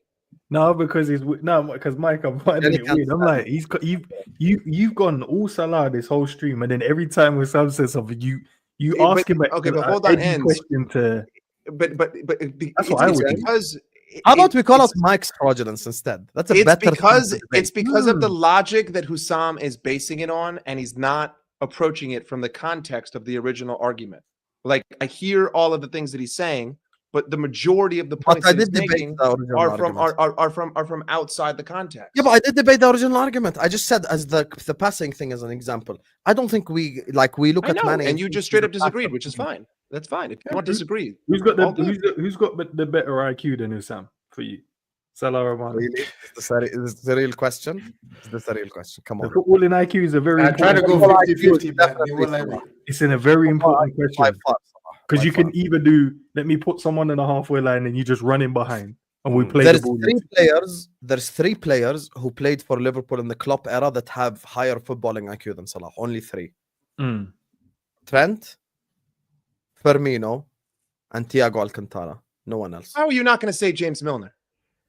And Mane, you would say as well. Remove him now, please. Please remove him. Please. Just said James Milner. No, Milner absolutely not. Milner could play in every position, Hussam. Every one of them you put him. Do you in ask could- me about versatility or football IQ? No, but Can you have Xavi to play have in a you have to have different a high level of footballing IQ to play in different positions That's to not true. understand That's not tactically. Yeah. true at all. No, it Completely is. not true. Oh, listen, you as I said on the stream, yes, you can for one specific position you can have a higher IQ. I'm not going to debate that. I think that's a fair point. But for someone to stand out a bit higher in their IQ is someone that can play in multiple positions and understand the role better than the other guy can. That's what Who has footballing higher IQ football can IQ, be. Xavi or Milner? They both can have high, but Milner because he's played in loads of different positions. You're saying Milner had No, higher but then football- here's the argument because then you're going to skew it as I'm saying he's not. Xavi is not a better player. I'm not saying that, but the IQ No, I'm part not can saying be. that. I'm talking about IQ. But that's where it will lead to. No, I'm just talking about IQ purely. Xavi No, probably no. has the best football IQ in football history, by the way. In midfield. Nah, I disagree. No, with in general, I'm saying like IQ, just purely IQ. If we're just discussing that point, like football intelligence, no one is as intelligent as Xavi. Maybe the closest one is Iniesta or Modric or Zidane. Like those are the ones that, when it comes to IQ, like IQ is your smartness, your intelligence on the pitch. Mhm. That's IQ. IQ isn't versatility. No, Versatility. but it's a part of it, Hussam. I'm not even doing it just to be, argumentative. Okay, who bro. has better footballing IQ, Dennis Bergkamp or Wayne Rooney? See, Rooney? This is where I'll give it to Rooney. Yeah, But but Rooney was also wasn't he versatile But too? yeah, but you're but- just gonna be wrong and strong because Rooney's just more No, versatile. because as I said, I'm not going to disagree. You can still have a high level of footballing IQ in one position. Higher, even in one But you position. can be higher because you can play in multiple. Obviously, there's going to be some outliers, right? You're going to have like, I don't know, a rubbish footballer, but you could just put him anywhere and he just runs around like a headless chicken and make tackles, and it can skew the argument. But I'm talking about just general common sense. Milner obviously has a high level of IQ. He can play left back, right back, centre mid, 8, left wing, right wing. He can play anywhere. high bro. level. I don't high think level as well. IQ. He's been in the Premier League. How many I years don't has think that's he been in the Premier IQ. League? Though. I think that's versatility. No, that's part of it. But two things can be. IQ, I mean football intelligence, meaning positioning on the pitch, the way you move on part the of the pitch, IQ as well. the way you see others on the pitch. That's why look at the three that I said have higher than Salah. I'm being consistent with my logic. Trent, Firmino, and Thiago Alcantara. Those are the three that I think football IQ wise was better than Salah, like football IQ wise. Other than that, I think he's like number 4 on the list when it comes to football, just purely intelligence. Because what is IQ? Your intelligence on the pitch. Yeah. Yeah, and literally 99% of the time, Salah will make the right decision. No, I don't know about 99 because we watched the last 99% game. does not just include final But third. Watched the okay, last so game, bro, and he didn't let's make see it. this way. It includes positioning. It includes 100 things. Sam, so I get the argument you make because that's what I was making because I said 50-50 and Ents was like, no, you have to pick one, right? So let's just say we go with the way Ents is saying. If you move Salah to the left side, does he have the same IQ as Mane on the left side? No, because Mane is probably better with his weaker foot. Okay, yeah. But So that's not IQ though. But that's what That's we're not- saying because Salah is a that's- specialist. Salah is a specialist on the right. There's probably nobody like him right now in world football, right? Yeah. He's a specialist on I that. think he can play right or 10 or striker. I don't think he can Yes, play. and he left can is play both probably- as a very high IQ. But I was going with who plays their position at the highest level. So I was like 50-50. But then Ants comes in and said, no, Mane can play high level in any position you put him in across the front three. Which I think Salah can do it, but his left side is not as good as the middle and the right side. Yeah, no, I'm agreeing with that, but I'm disagreeing with the logic itself. Meaning, I think Xavi has higher IQ than any player I've personally seen. Okay, and he can only play one position, the 8. He's not a 6. He's not a 10. He can only play 8, literally nowhere else. And I think he's the most intelligent footballer I've seen. That's why intelligence should not include versatility. Because let's say even the Bergkamp example, I think Bergkamp probably has the highest IQ out of any striker in Premier League history. Like I've seen, just pure intelligence. He was so smart. Because for me, when I look at IQ, I don't think of like who can play left wing, right wing. Yeah, but maybe Dennis Bergkamp isn't as versatile. Maybe he needs to be down the middle. But guess what? His IQ, his positioning, the way that he positions himself on the pitch, the way that he played those passes to his teammates, the way he's smart and the way he plays the sport. Another example is Busquets. Busquets is not versatile for shit. He's just a 6 and nothing else. He cannot play any other position. But because he's so smart in that position, when it comes to when it comes to intelligence, you can put it high up the pitch. I'll give you, by the way, another just quick example from our own team right now. Our own team. Endo is more versatile, in my opinion, than a McAllister. I don't think that Endo has higher football IQ than McAllister just because he's more versatile. Because McAllister's football IQ is still higher despite Endo's versatility. Yeah. There is going to be outliers, though. That's what I'm saying. I think both sides, like, you can be, and that's why with Quasi's one, yes, Salah in his position, he's top level. But if you move him, slightly dips because he doesn't probably understands that role or hasn't played it enough to get it. Can he learn and adapt? Yes.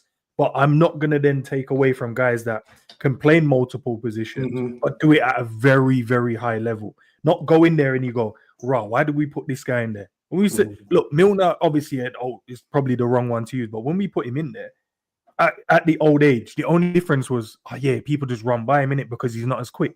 But from a positional sense, from playing in that, you wouldn't think, oh, Milner can't play there. You'd be like, we can use Milner all over the pitch. Yeah, Milner is a 7 everywhere. But that's what I'm saying. Like Busquets, a very high level in the 6. Everywhere. He's not a 10 anywhere. That's but when you but what I'm saying is his understanding of football, which falls under his IQ in terms of understanding different positions, is very high, because when he goes in there, it doesn't look weird. Obviously, it's not a situation we as Liverpool fans ever wanted to see. But when he went in there, it's not like we're like, rah, he's bad there and he's bad here. When he went in there, he gave everything we needed to give. That's why I would put him slightly higher. And it doesn't mean that I'm trying to knock down the other guy. They're still high. They're still massively high in terms of what they do. I understand your logic, but I just disagree with it. That's it. But Husam, why don't you? I think we are all saying the same thing, but we're using the wrong words, because if somebody has a high IQ, like let's say I'll use basketball, like somebody like LeBron, they say he has a very high IQ. Reason why? He can play different position and understand the other person's position. That's somebody with a higher IQ. So with like somebody like Salah, I will use the word, maybe he's a specialist. Like he on that right side, bro, find me somebody better than him right now in world football. Nobody, right? But somebody with high football intelligence, they usually can play different positions still at a higher level. It doesn't mean they're better than, like right now, I can, let's say Mane, right? Again, the thing is, the problem is genuinely with this debate is I just disagree with the logic. I'll tell you the Milner example. Milner, let's say in midfield, his intelligence is like 7 out of 10. At left back, it's 6. At right back, it's maybe 6.5. Center back, it's 4. You know, striker, maybe it's 3. Like, yes, it's there. It's not 0, but it does not necessitate that just because he plays everywhere, he's more intelligent. Xavi's intelligence in the 8, which is the only position he plays, is 10 out of 10. Like, that's a specialist, but he's a specialist. Just pure IQ, just IQ, purely the way that he understands the game, the way that he reads the game, you know, the way that he dictated tempo for Barcelona. That can't be just like based off of like how can I say that, versatility, because versatility and being a complete footballer and being smart are different things, in my opinion. Because when I look at footballing IQ, and once again, just look at the players I mentioned for our club. I'm talking about Trent, who's not versatile. I'm talking about Thiago Alcantara, who's not versatile. Maybe Firmino is the only one you could argue is a bit versatile, but other than that, though, like the 3 I'm talking about were specialists in their position because they're 10 out of 10 in that position. Is it fair to say Firmino was probably the best false 9 in the world other than Benzema? I think he was better than Benzema. That's just Fairs, but I'm saying like in that position, he was like top 2. I didn't need to see Firmino left wing, right wing to know that he's intelligent. He's intelligent regardless. So for me, Mane's ability to play right side and left side does not necessitate that he's smarter than Salah, because I think footballing IQ, Salah is more intelligent on the pitch in his movement, in his passing, in his concentration levels. I think he's just more locked on like that, like in terms of intelligence. And I will always give credit to the players that I think are more intelligent, like the Thiagos and the Firminos and the Trents. Those are the ones that I just put at a higher level. I mean, with Trent, doesn't Trent fall in that Busquets level? Yes, he has high intelligence. I'm not going to say he's not, because people, as soon as you say something, they think you say he's not. Yeah, but you're looking at somebody like Thiago, because you mentioned Thiago. Thiago is like a teacher, right? The way he plays the game, he's like he's teaching everybody around him. He understands everybody else's position. That's what I call intelligence, you see? Right? Yeah. But then Anne's argument is then you have to factor the other people who are also versatile, because they also understand different positions at a high IQ compared to. Can I ask you a question just using your logic? Yeah. You just said Thiago is a teacher in that position. Those same versatile players, are they a teacher in any of the other positions? You have the outliers, though, innit? That's what I'm saying. Yeah, that one, I won't say that. I won't say that. That's what I'm saying? But the thing is, like Xavi is like a master, Modric professor, you know, Zidane, like, you know, like doctorate, you know, it's different. There's levels to it. Like if you could give out of 10, 15, you would. That's how Right. intelligent they were. So I'd I love don't to need know. I don't need Thiago Alcantara to play right back and left back for me to say he's more intelligent than Milner and has better footballing IQ. I don't need that. Right, Milner but- was I'd love, versatile, but Sam, Thiago was smart. if you ever get, obviously you do a lot of panel shows. Mhm. If you ever get the chance, ask the question, bro. I'd love to know where people choose. Yeah. What side do they go on? Because it'll be interesting to see, what one do they think has a higher IQ.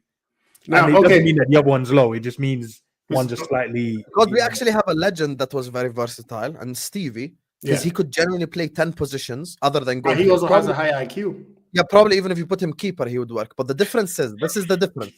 This is genuinely, and I'm being dead serious. This is the Yeah. difference. Steven Gerrard probably at lowest is 6 out of 10. I think maybe left back would be his worst position. He'd be a 6. Right wing, he was like an 8.5. False 9 when he used to play behind Fernando Torres, he was like a 9. Midfield 8, he was a 10. In the 6, he was a 9. So you're talking about really high scores. So that's why I'm using it in that logic. But if I play Milner as the striker, yeah, that football IQ is not going to come out, my brother. No, it won't. But of course, You you get will have what I'm certain saying. positions where, yes. So that's why I'm But- saying there are people but there's who levels. are masters and teachers in one position, and that's better than being okay, good in other positions. There's levels to this thing. You understand that, right? Yeah. So you pick Milner and Stevie, both of them, I think, identical in the style of play, but then Stevie is on a whole different level. So, but like you right now, right? Do you think if I say, Husam, have a show in 3 different languages, I guarantee you can do it? I can or can't. You can. I Because can, you speak more than one language, right? yeah, I do. Do you understand the intelligence for you to speak? Arabic and Malay and English. Let's go. That's what I'm saying. So if you're doing all that, you see the amount of intelligence that you have to You're have. on a higher IQ to the You one are that like only on a has the different one. higher IQ than somebody who just speaks English. Yes. You like that one still. Here's the debate. Let's say Yeah. you speak 2 languages only. Mhm. Do you speak 3? Mhm. You speak 3, right? Yes, sir. Let's say Yeah. you speak English 9 out of 10, Twi 10 out of 10. Me, I speak Arabic 10 out of 10, Mhm. but my English is 4 out of 10, and my Malay is 3 out of 10. You get what I'm saying now? Yeah. I'm saying your versatility of languages does not necessitate the fact that I'm more intelligent than you. Because even though you speak 2, you speak both of them flawlessly. Mhm. I don't. You Right. get what I'm saying? But That's this why is the when part. I- This is the outlier. The outlier in your logic is how you the expression that you're gonna give out The expression of that position. or that on the- position, right? Because I speak Twi so well, I can speak fluently. Everybody can understand me, right? Exactly. If I do it in English, I do the same thing. Now you understand, let's say Arabic very well.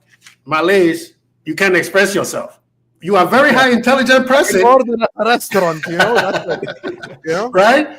In Arabic, you are expressing yourself like this thing is flowing. But when it comes to Malays, you can do the same thing. It doesn't mean you are not what? You are not intelligent. It's just that single part, the Arabic part, is just flawless. Like you probably like. That's what I'm saying. Let's assume, for the sake of argument, Salah can only play right wing and nothing else. Mhm. His intelligence in that position, guys, He's the best. how He's the many- best. How many? How many tap-ins did Salah score in his Liverpool career? I don't think that both of them. I don't think ever did tap-ins. They scored really, really high-level goals. Yes, don't think but he I had think a Salah lot of has more tap-ins. You think so? Yes. The reason why I say tap-ins specifically, it's about positioning. Okay, I Salah's get that part. positioning, in terms, like genuinely just purely positioning, it's next level. Like he just knows where to be.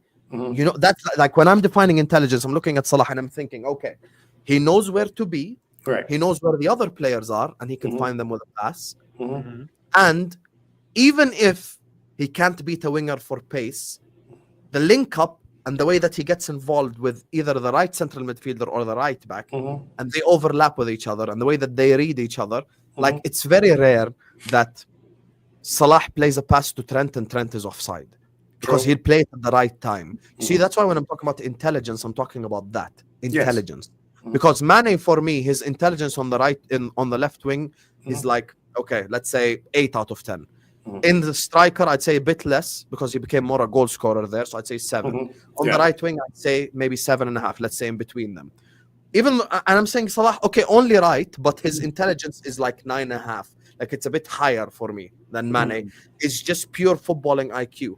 You know, that's why, as an example, I think Mane got caught offside a bit more than Salah, because Salah all this time his runs, like in terms of intelligence, that's what I mean. You know, like let's use a different player's example. The goal that Mane scored against City, the 2-2 draw, where Salah got past Cancelo. He sees Mane making the run. If you notice, he plays the pass at the exact correct time with the exact same weight. You know, let's say maybe that's a Curtis Jones. Okay, he does the same thing to Cancelo, but then he decides to hug the ball for the next 15 minutes and the attack is gone. Right. This is intelligence differences.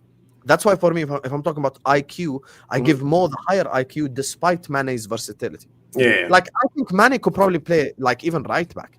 He could probably play like, you know, multiple different positions, but he won't execute at a 10 out of 10 level, at a 9.5 out of 10 level. And that's why I put Salah higher. That's it. No, I think it's a fair. I think it's a fair point. I want to get. Do you know what? I think that's the next one. Still, I think that's the next stream. Actually, you know what I mean. Gotta keep the people on their toes, bro. We gotta make sure. I know. You see, also a lot of times people think talent is high IQ. Just because you know how to play the game doesn't mean you have a high IQ. No, talent is not high IQ, because Yes, Hatem Ben Arfa doesn't have high IQ. He's very talented. Yes, exactly. So a lot of times when you say that, people don't understand. They think like you say, "Oh, he's shit." No, we're not saying that. We say, look at how the person studied the game. You know, I think yesterday me and Ans were talking about Virgil, right? And I said, people like Virgil, after training, he's not done. He's going to the video room to study who he's going to play against. Those are the higher, you know, the Salah level, the Messi level, where they are on a whole different stratosphere. So when the game looks easy for him, because he studied the game. Same thing with Salah. He studies the game. He doesn't just, you know, everybody just looked at him. He takes nice pictures with his 10 packs. No. The man is sitting there watching video and studying every defender he's going to go people against. have spoken about him that he's there before everyone and leaves after. Exactly. Now you That's why I'm know. giving him a contract, because I know he's going to be fit for the next 3 years. You know, that's the thing. Are you So changing? why does he sign? We gave him a contract. Sign it. Are you changing your opinion now, Kosi? Then are you changing it? No. I'm staying. I was. Yeah. I mean, the thing at the show, I said nobody's answers was wrong, right? It was based on preference. Like you said, what HUSAM said. I presented a very strong argument. No, you did. I agree. You did. But at the same time, it's, you know, when you have a player who can play 2 positions over 7, it's very hard for you to say that they don't have a high IQ. Yeah, but like, listen, people will say it's outliers. It's not. Like, okay, who has higher footballing IQ, Virgil van Dijk or Branislav Ivanovic? Virgil van Dijk. Virgil, yeah. Even though Ivanovic can play right back, center back, right wing back. Like, Ivanovic played multiple different positions. He played in the back 3. Like, he's done right center back, left center back, the center of a center back. He's played right back for Chelsea. He's played right wing back for Chelsea. I wouldn't say he's smarter than Van Dijk just because he plays multiple positions, because none of them is 10 out of 10. Virgil van Dijk is a 10 out of 10 center back. Right. 10 out of 10 center back. You know? Definitely Fabio Borini. No, that debate, that argument there, it's who, Borini? By the way, worst celebration of all time. I don't know why you're biting your hand. Borino, I don't know what he was thinking. Why did we get that guy anyway? But no, you do present a very strong argument. I'm not gonna. That's why I said anybody's answer was not wrong, because people are saying, okay, if somebody can play multiple positions at a high level, that person has a high IQ. Because, like we said, you know, you could just be talented. We have seen talented players play multiple positions, but then you look at it and you're like, bruh, you can't. It seems like you don't know the game. You're just good at it. Right now, the next person that in our team right now who I think has a very high IQ is Gravenberch. The midfield position, he's playing it very well. And then I hope we stop doing it. But when he plays center back, he's like, bro, he's playing it at a higher clip. So players like that, so you could understand why Ants is saying players like that have a very high IQ compared to one person who's just a specialist. And a specialist, it's very hard to debate against a specialist. Yeah, I'm gonna be honest. And that's why I think we'll probably use that as well, man. We'll just add, like, in that particular position, you're the best at it. Your IQ level there is off the charts. But it's, if you compare that with another player that's a top level player, but they can play in multiple, I would slightly edge it for me, because that just shows your flexibility as well, your understanding of that position. You can play there at a high level, you can play here. But if I move the same guy that's a specialist in that position, over to this side. Can he do the exact same? I doubt it. That means he's not as clever or as clued up or as flexible to go over there. So let's just use you here. And that's probably why we did move Mane to the other side, because he would understand that role maybe a lot better. But I don't know if we went, instead of doing the cutting in thing and we went Salah, you play there, maybe Salah would have still went there and become one of the best left wingers in the world as well. Who knows? Who knows? Yeah. But Sam, love for the love, man. Appreciate the raid as well. big man. up, big up, Gravenberch thing. I know I kept you guys from, but with the Gravenberch thing, that's actually another perfect example. I think he's very smart as a footballer, and I don't need him to play right back and left back to say that. Ends, don't be wrong and strong. Acknowledge that there is masters in certain positions, there is professors in certain positions, and then there is okay in certain positions. I have a very good question. Ez, allow me to ask this Let's question. go specialist instead of what Quasi said. So we'll go specialist as good. They're We'll have specialists. the guys that can play in multiple positions. We'll stay that their IQ is high, and then we can have the masters as I well. will We can. send you everywhere, Salah. I got you. You know, genuinely, like I have a crazy opinion. I actually think Salah over the last 4 years is better than the first 4 years, even though we haven't won a league title in 4 years. I think he's more matured. He's more mature. Yeah, than it's like a more mature. mature version. It's more like I'm gonna lead you all by example. Follow my lead. He's certain his abilities. Like, I actually think in the last 4 years he's better. It's better than his first 4. Genuinely, Yeah. because I think he's better as a footballer as well. Like he's getting better and better and better. So you agreeing with me then, Sam? When he doesn't have a good performance, why I get pissed off with him? No, but I think I'll tell you genuinely why I think we're being disingenuous. I think sometimes we let nostalgia eat us up, and we pretend that even the greatest players of all time were good for the whole 90 minutes. This is just BS, to be honest with you. No, it's Steven, not.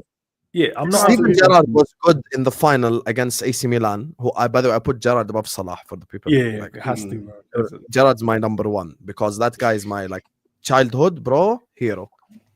In that game against AC Milan, from 120 minutes, how long would you say that Gerrard was actually good for in that game?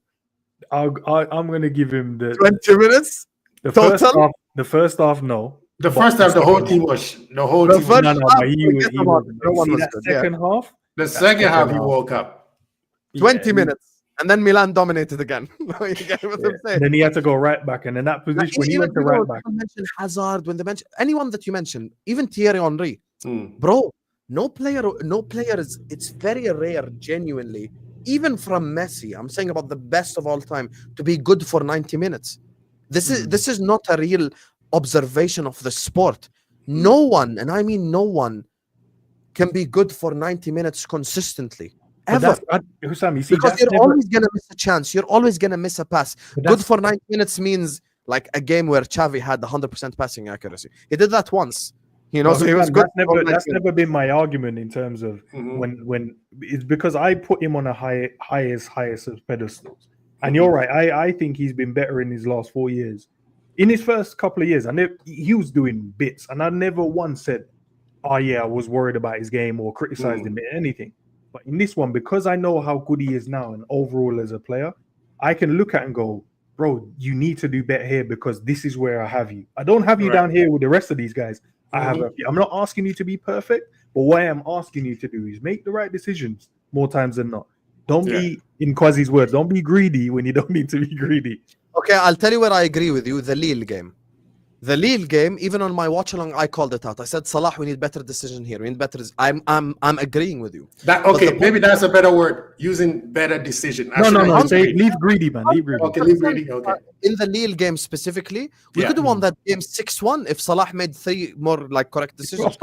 Correct. Yeah. I am not disagreeing with that logic. Mhm. My problem is 2 things. Number one, we act like it's Salah is always like this. That's where I disagree. Number one. Mhm. Number 2, we act like footballers play good games for the whole 90 minutes all the time. This is not the case. No, that's impossible.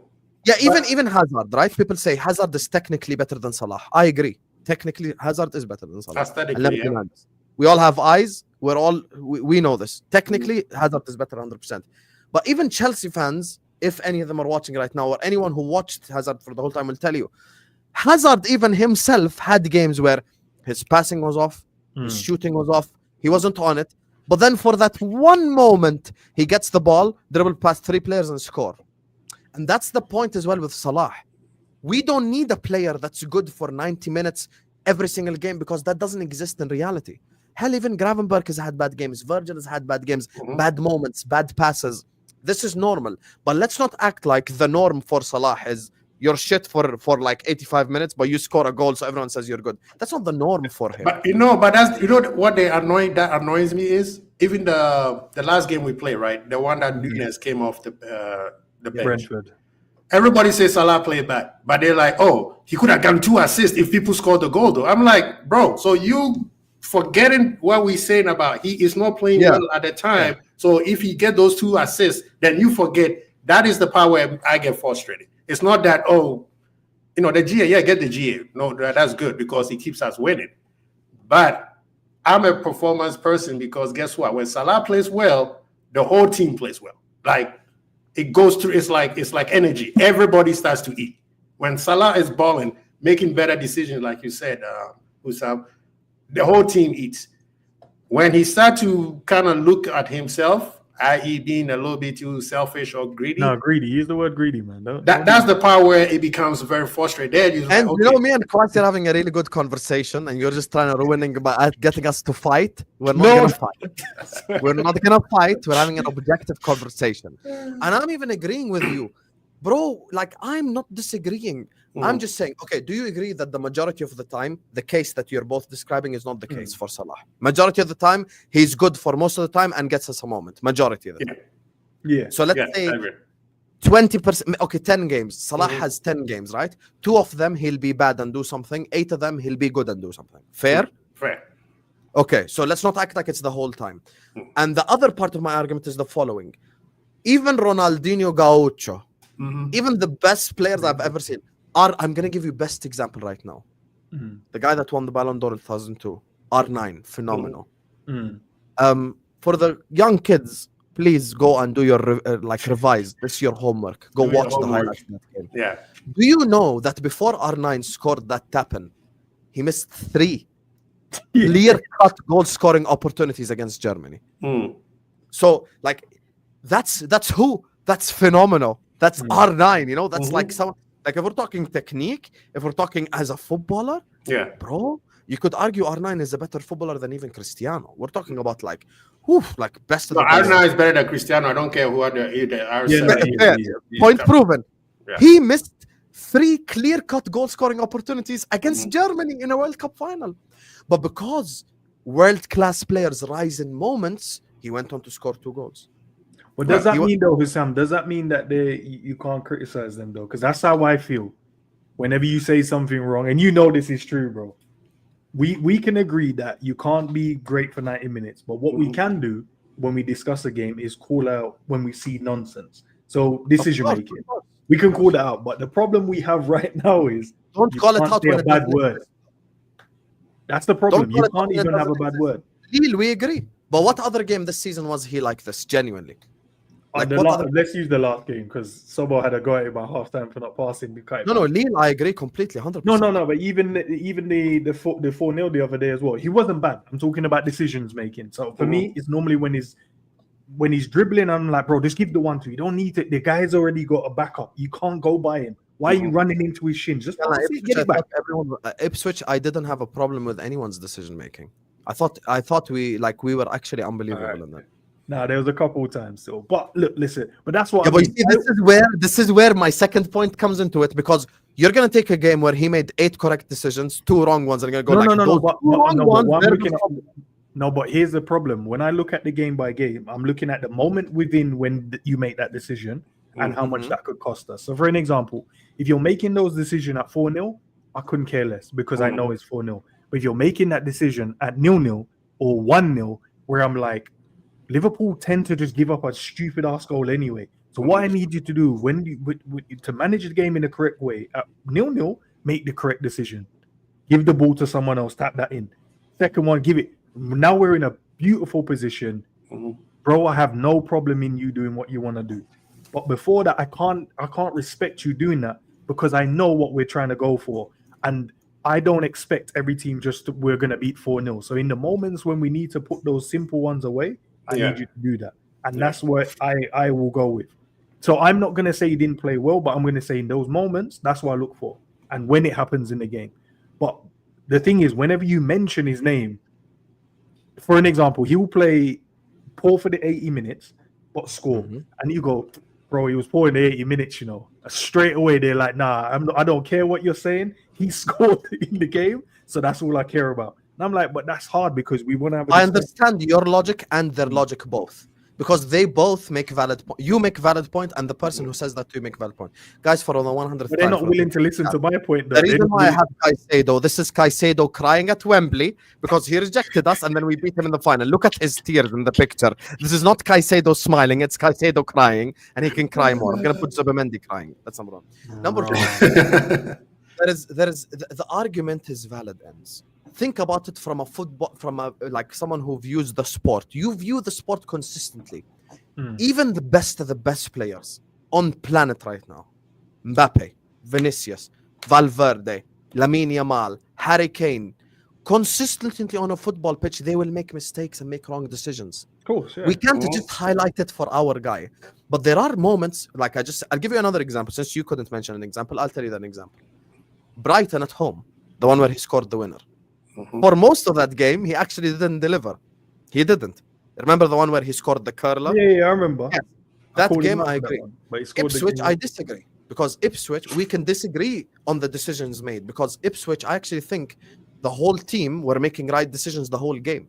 Like, and I'm talking, and when I say right decisions, obviously, Majority of the time it was right decision. Because here's the thing, this is where I'm genuinely like, we have to be objective about everyone when it comes to this debate, right? You cannot, and I mean cannot, expect a football player to make 10 out of 10 correct decisions. It's just never going to happen. And I'll take it a step further. You can't even expect 9 out of 10, 8 out of 10, 7 out of 10, because players will make mistakes regardless who it is. Regardless. Tchouaméni, Camavinga, Valverde, Pedri for Barcelona, some of the smartest footballers in the world, they make mistakes consistently. But the difference is, even like with maybe the Madrid fan base versus our fan base, specifically we do this because we are extremely toxic as a fan base. We are turning into Man United from 10 years ago. That's our fan base right now. Because this is what's happening, even my experience as a content creator. As soon as Nunes scored a goal against Brentford, I received 15 messages. Not just you, and forget you, because obviously me and you. No, but me and you, yeah, that's the That's the whole thing. I got 15. I got a message on Snapchat. Apologize to Nunez now. Diaz at the that's start crazy, of the though. season, That's he crazy. scores a goal. He's like, apologize to Diaz, apologize. It's become an obsession where like, oh, I'm the Diaz guy, and every time Diaz does well, I'm gonna sit up here and pretend to be the guy. And like Gakpo guy, same thing. Nunes guy, same thing. For me, my energy is consistent towards 4 players: Salah, Trent, Van Dijk, Alisson. Those 4 players are world-class players who were involved in Liverpool winning major trophies. That's why they get leeway.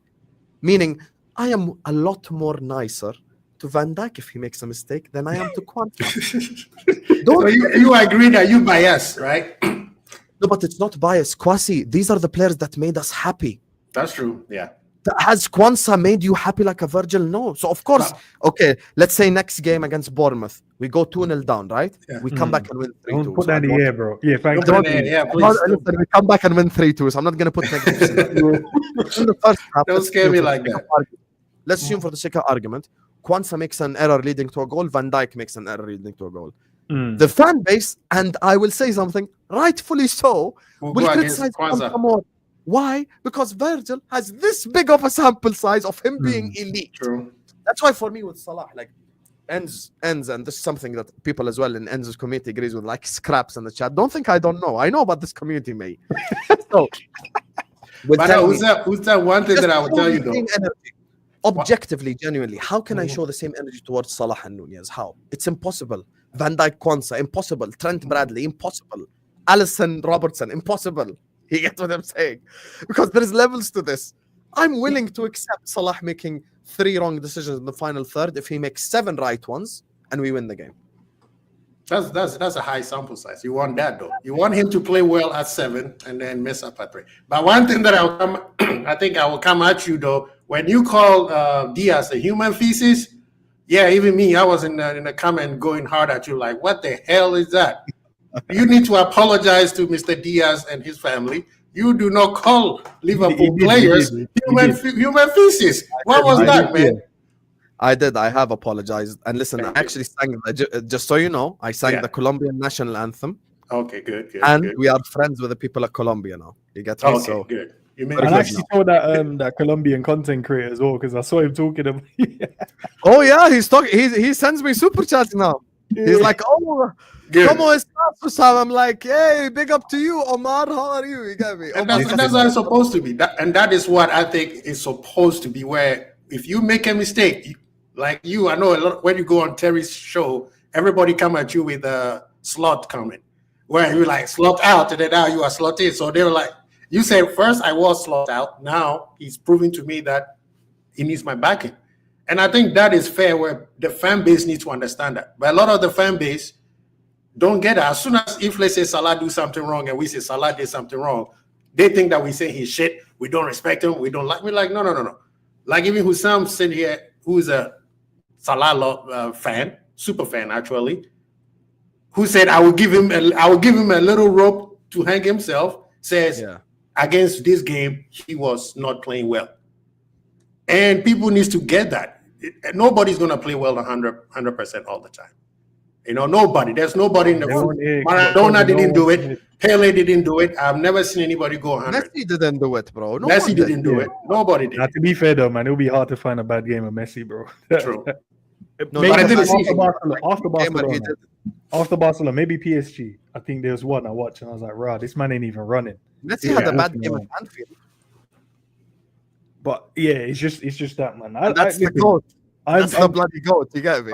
I'm fair, man. I'll call it out wherever I see it, man. But no one wants to listen to it, and it's fair, man. You know what I mean? Some people do, some don't. Listen, here's the thing. I'll say this, and it's good that Kwasi brought it up. Look, people, I feel like sometimes expect us content creators and people who get in front of camera to be perfect all the time.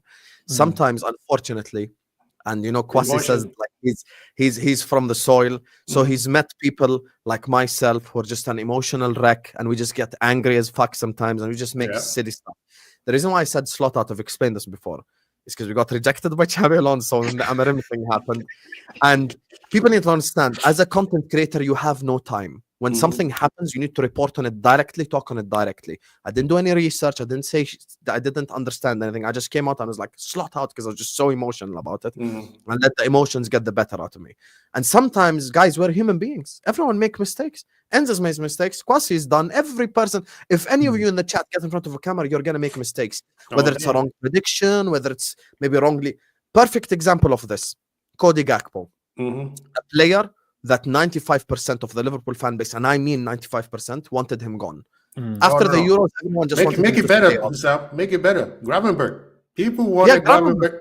Perfect.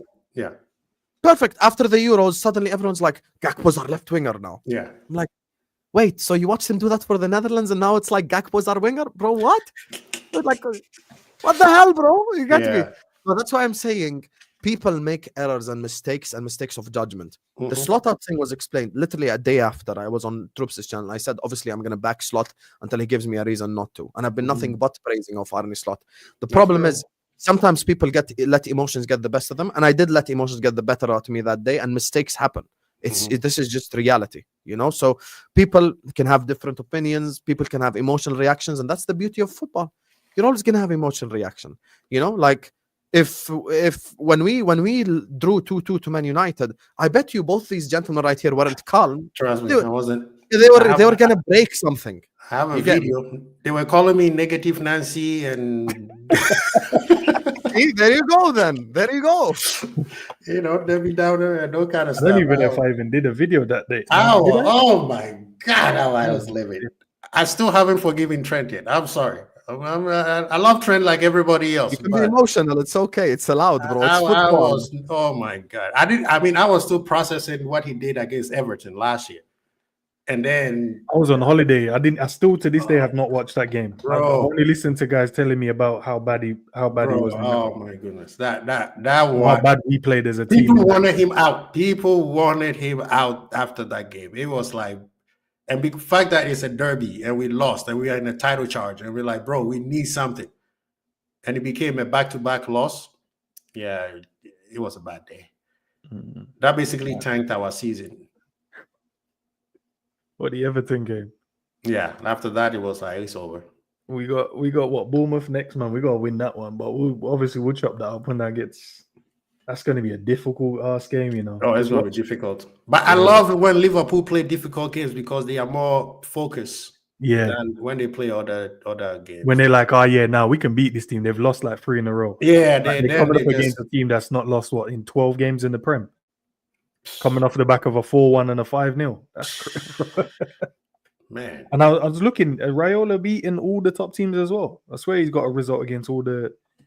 He beat City. He beat Arsenal. I think he beat. They beat Man United 3-0. Man United, yeah. Chelsea was 2-2. I want to say Spurs was 1. Was it a beat or a draw? With who? With Spurs. Chelsea, I think they lost to Chelsea 2-1. No, they beat Chelsea. They ain't lost. Sure. Remember, Semenyo scored late on. Oh. Or was it no? Reece James equalized. Yes. 2-2. That's the recent one. Yeah. But the first game they play at the beginning of the season, they lost to Chelsea. Yeah. But right now they play well. You know, I think it's gonna be tough. We just have to play well. We just have to Liverpool protect the ball. That's what we need to do. Protect the ball, stay focused, we good. The goals will come. No, man. I'll leave with Sam to do the watch-alongs, bro. If I do, did we win the last one I did? Nah. No, we did. Your record is not good, huh? Nah, it's not good, bro. I swear. I'm thinking, are you talking about the Everton game from last year, the away 2-0? That's what I was trying to think about. Like the one that he saw, I think it was the one that Nunes missed, the 1-on-1, they said. Oh, man. Yeah, like even that game as an example when it comes to like the previous debate. Salah gave you 2 moments that game. He created the chance for Diaz and he was involved in creating the chance for Nunez, but they just missed them both. That's why criticism is just like when it's like you expect someone to be 100% all game long, that's just not reality. By the way, Virgil van Dijk got bodied by Delap once, like on Sunday. Yeah.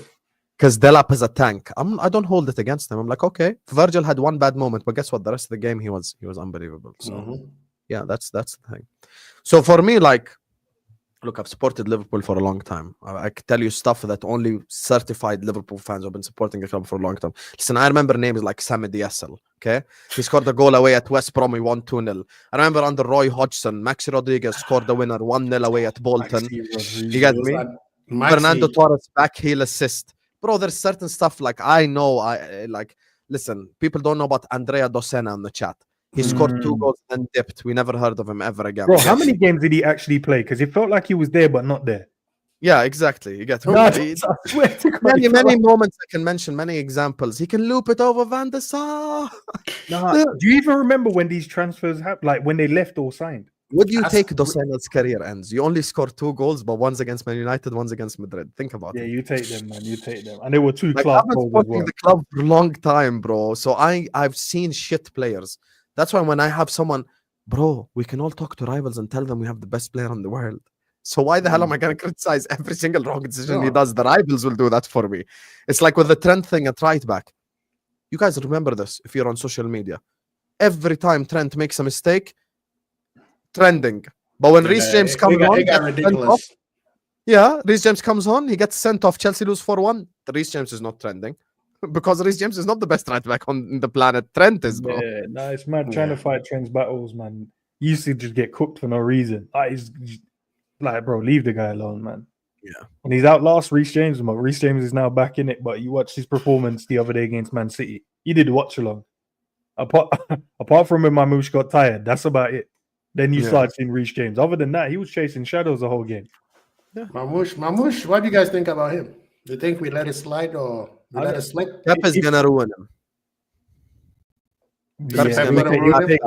You can see how raw he is, and you can see he would have suited us more. Yeah, he's gonna be the hell yeah, he would have suited us more.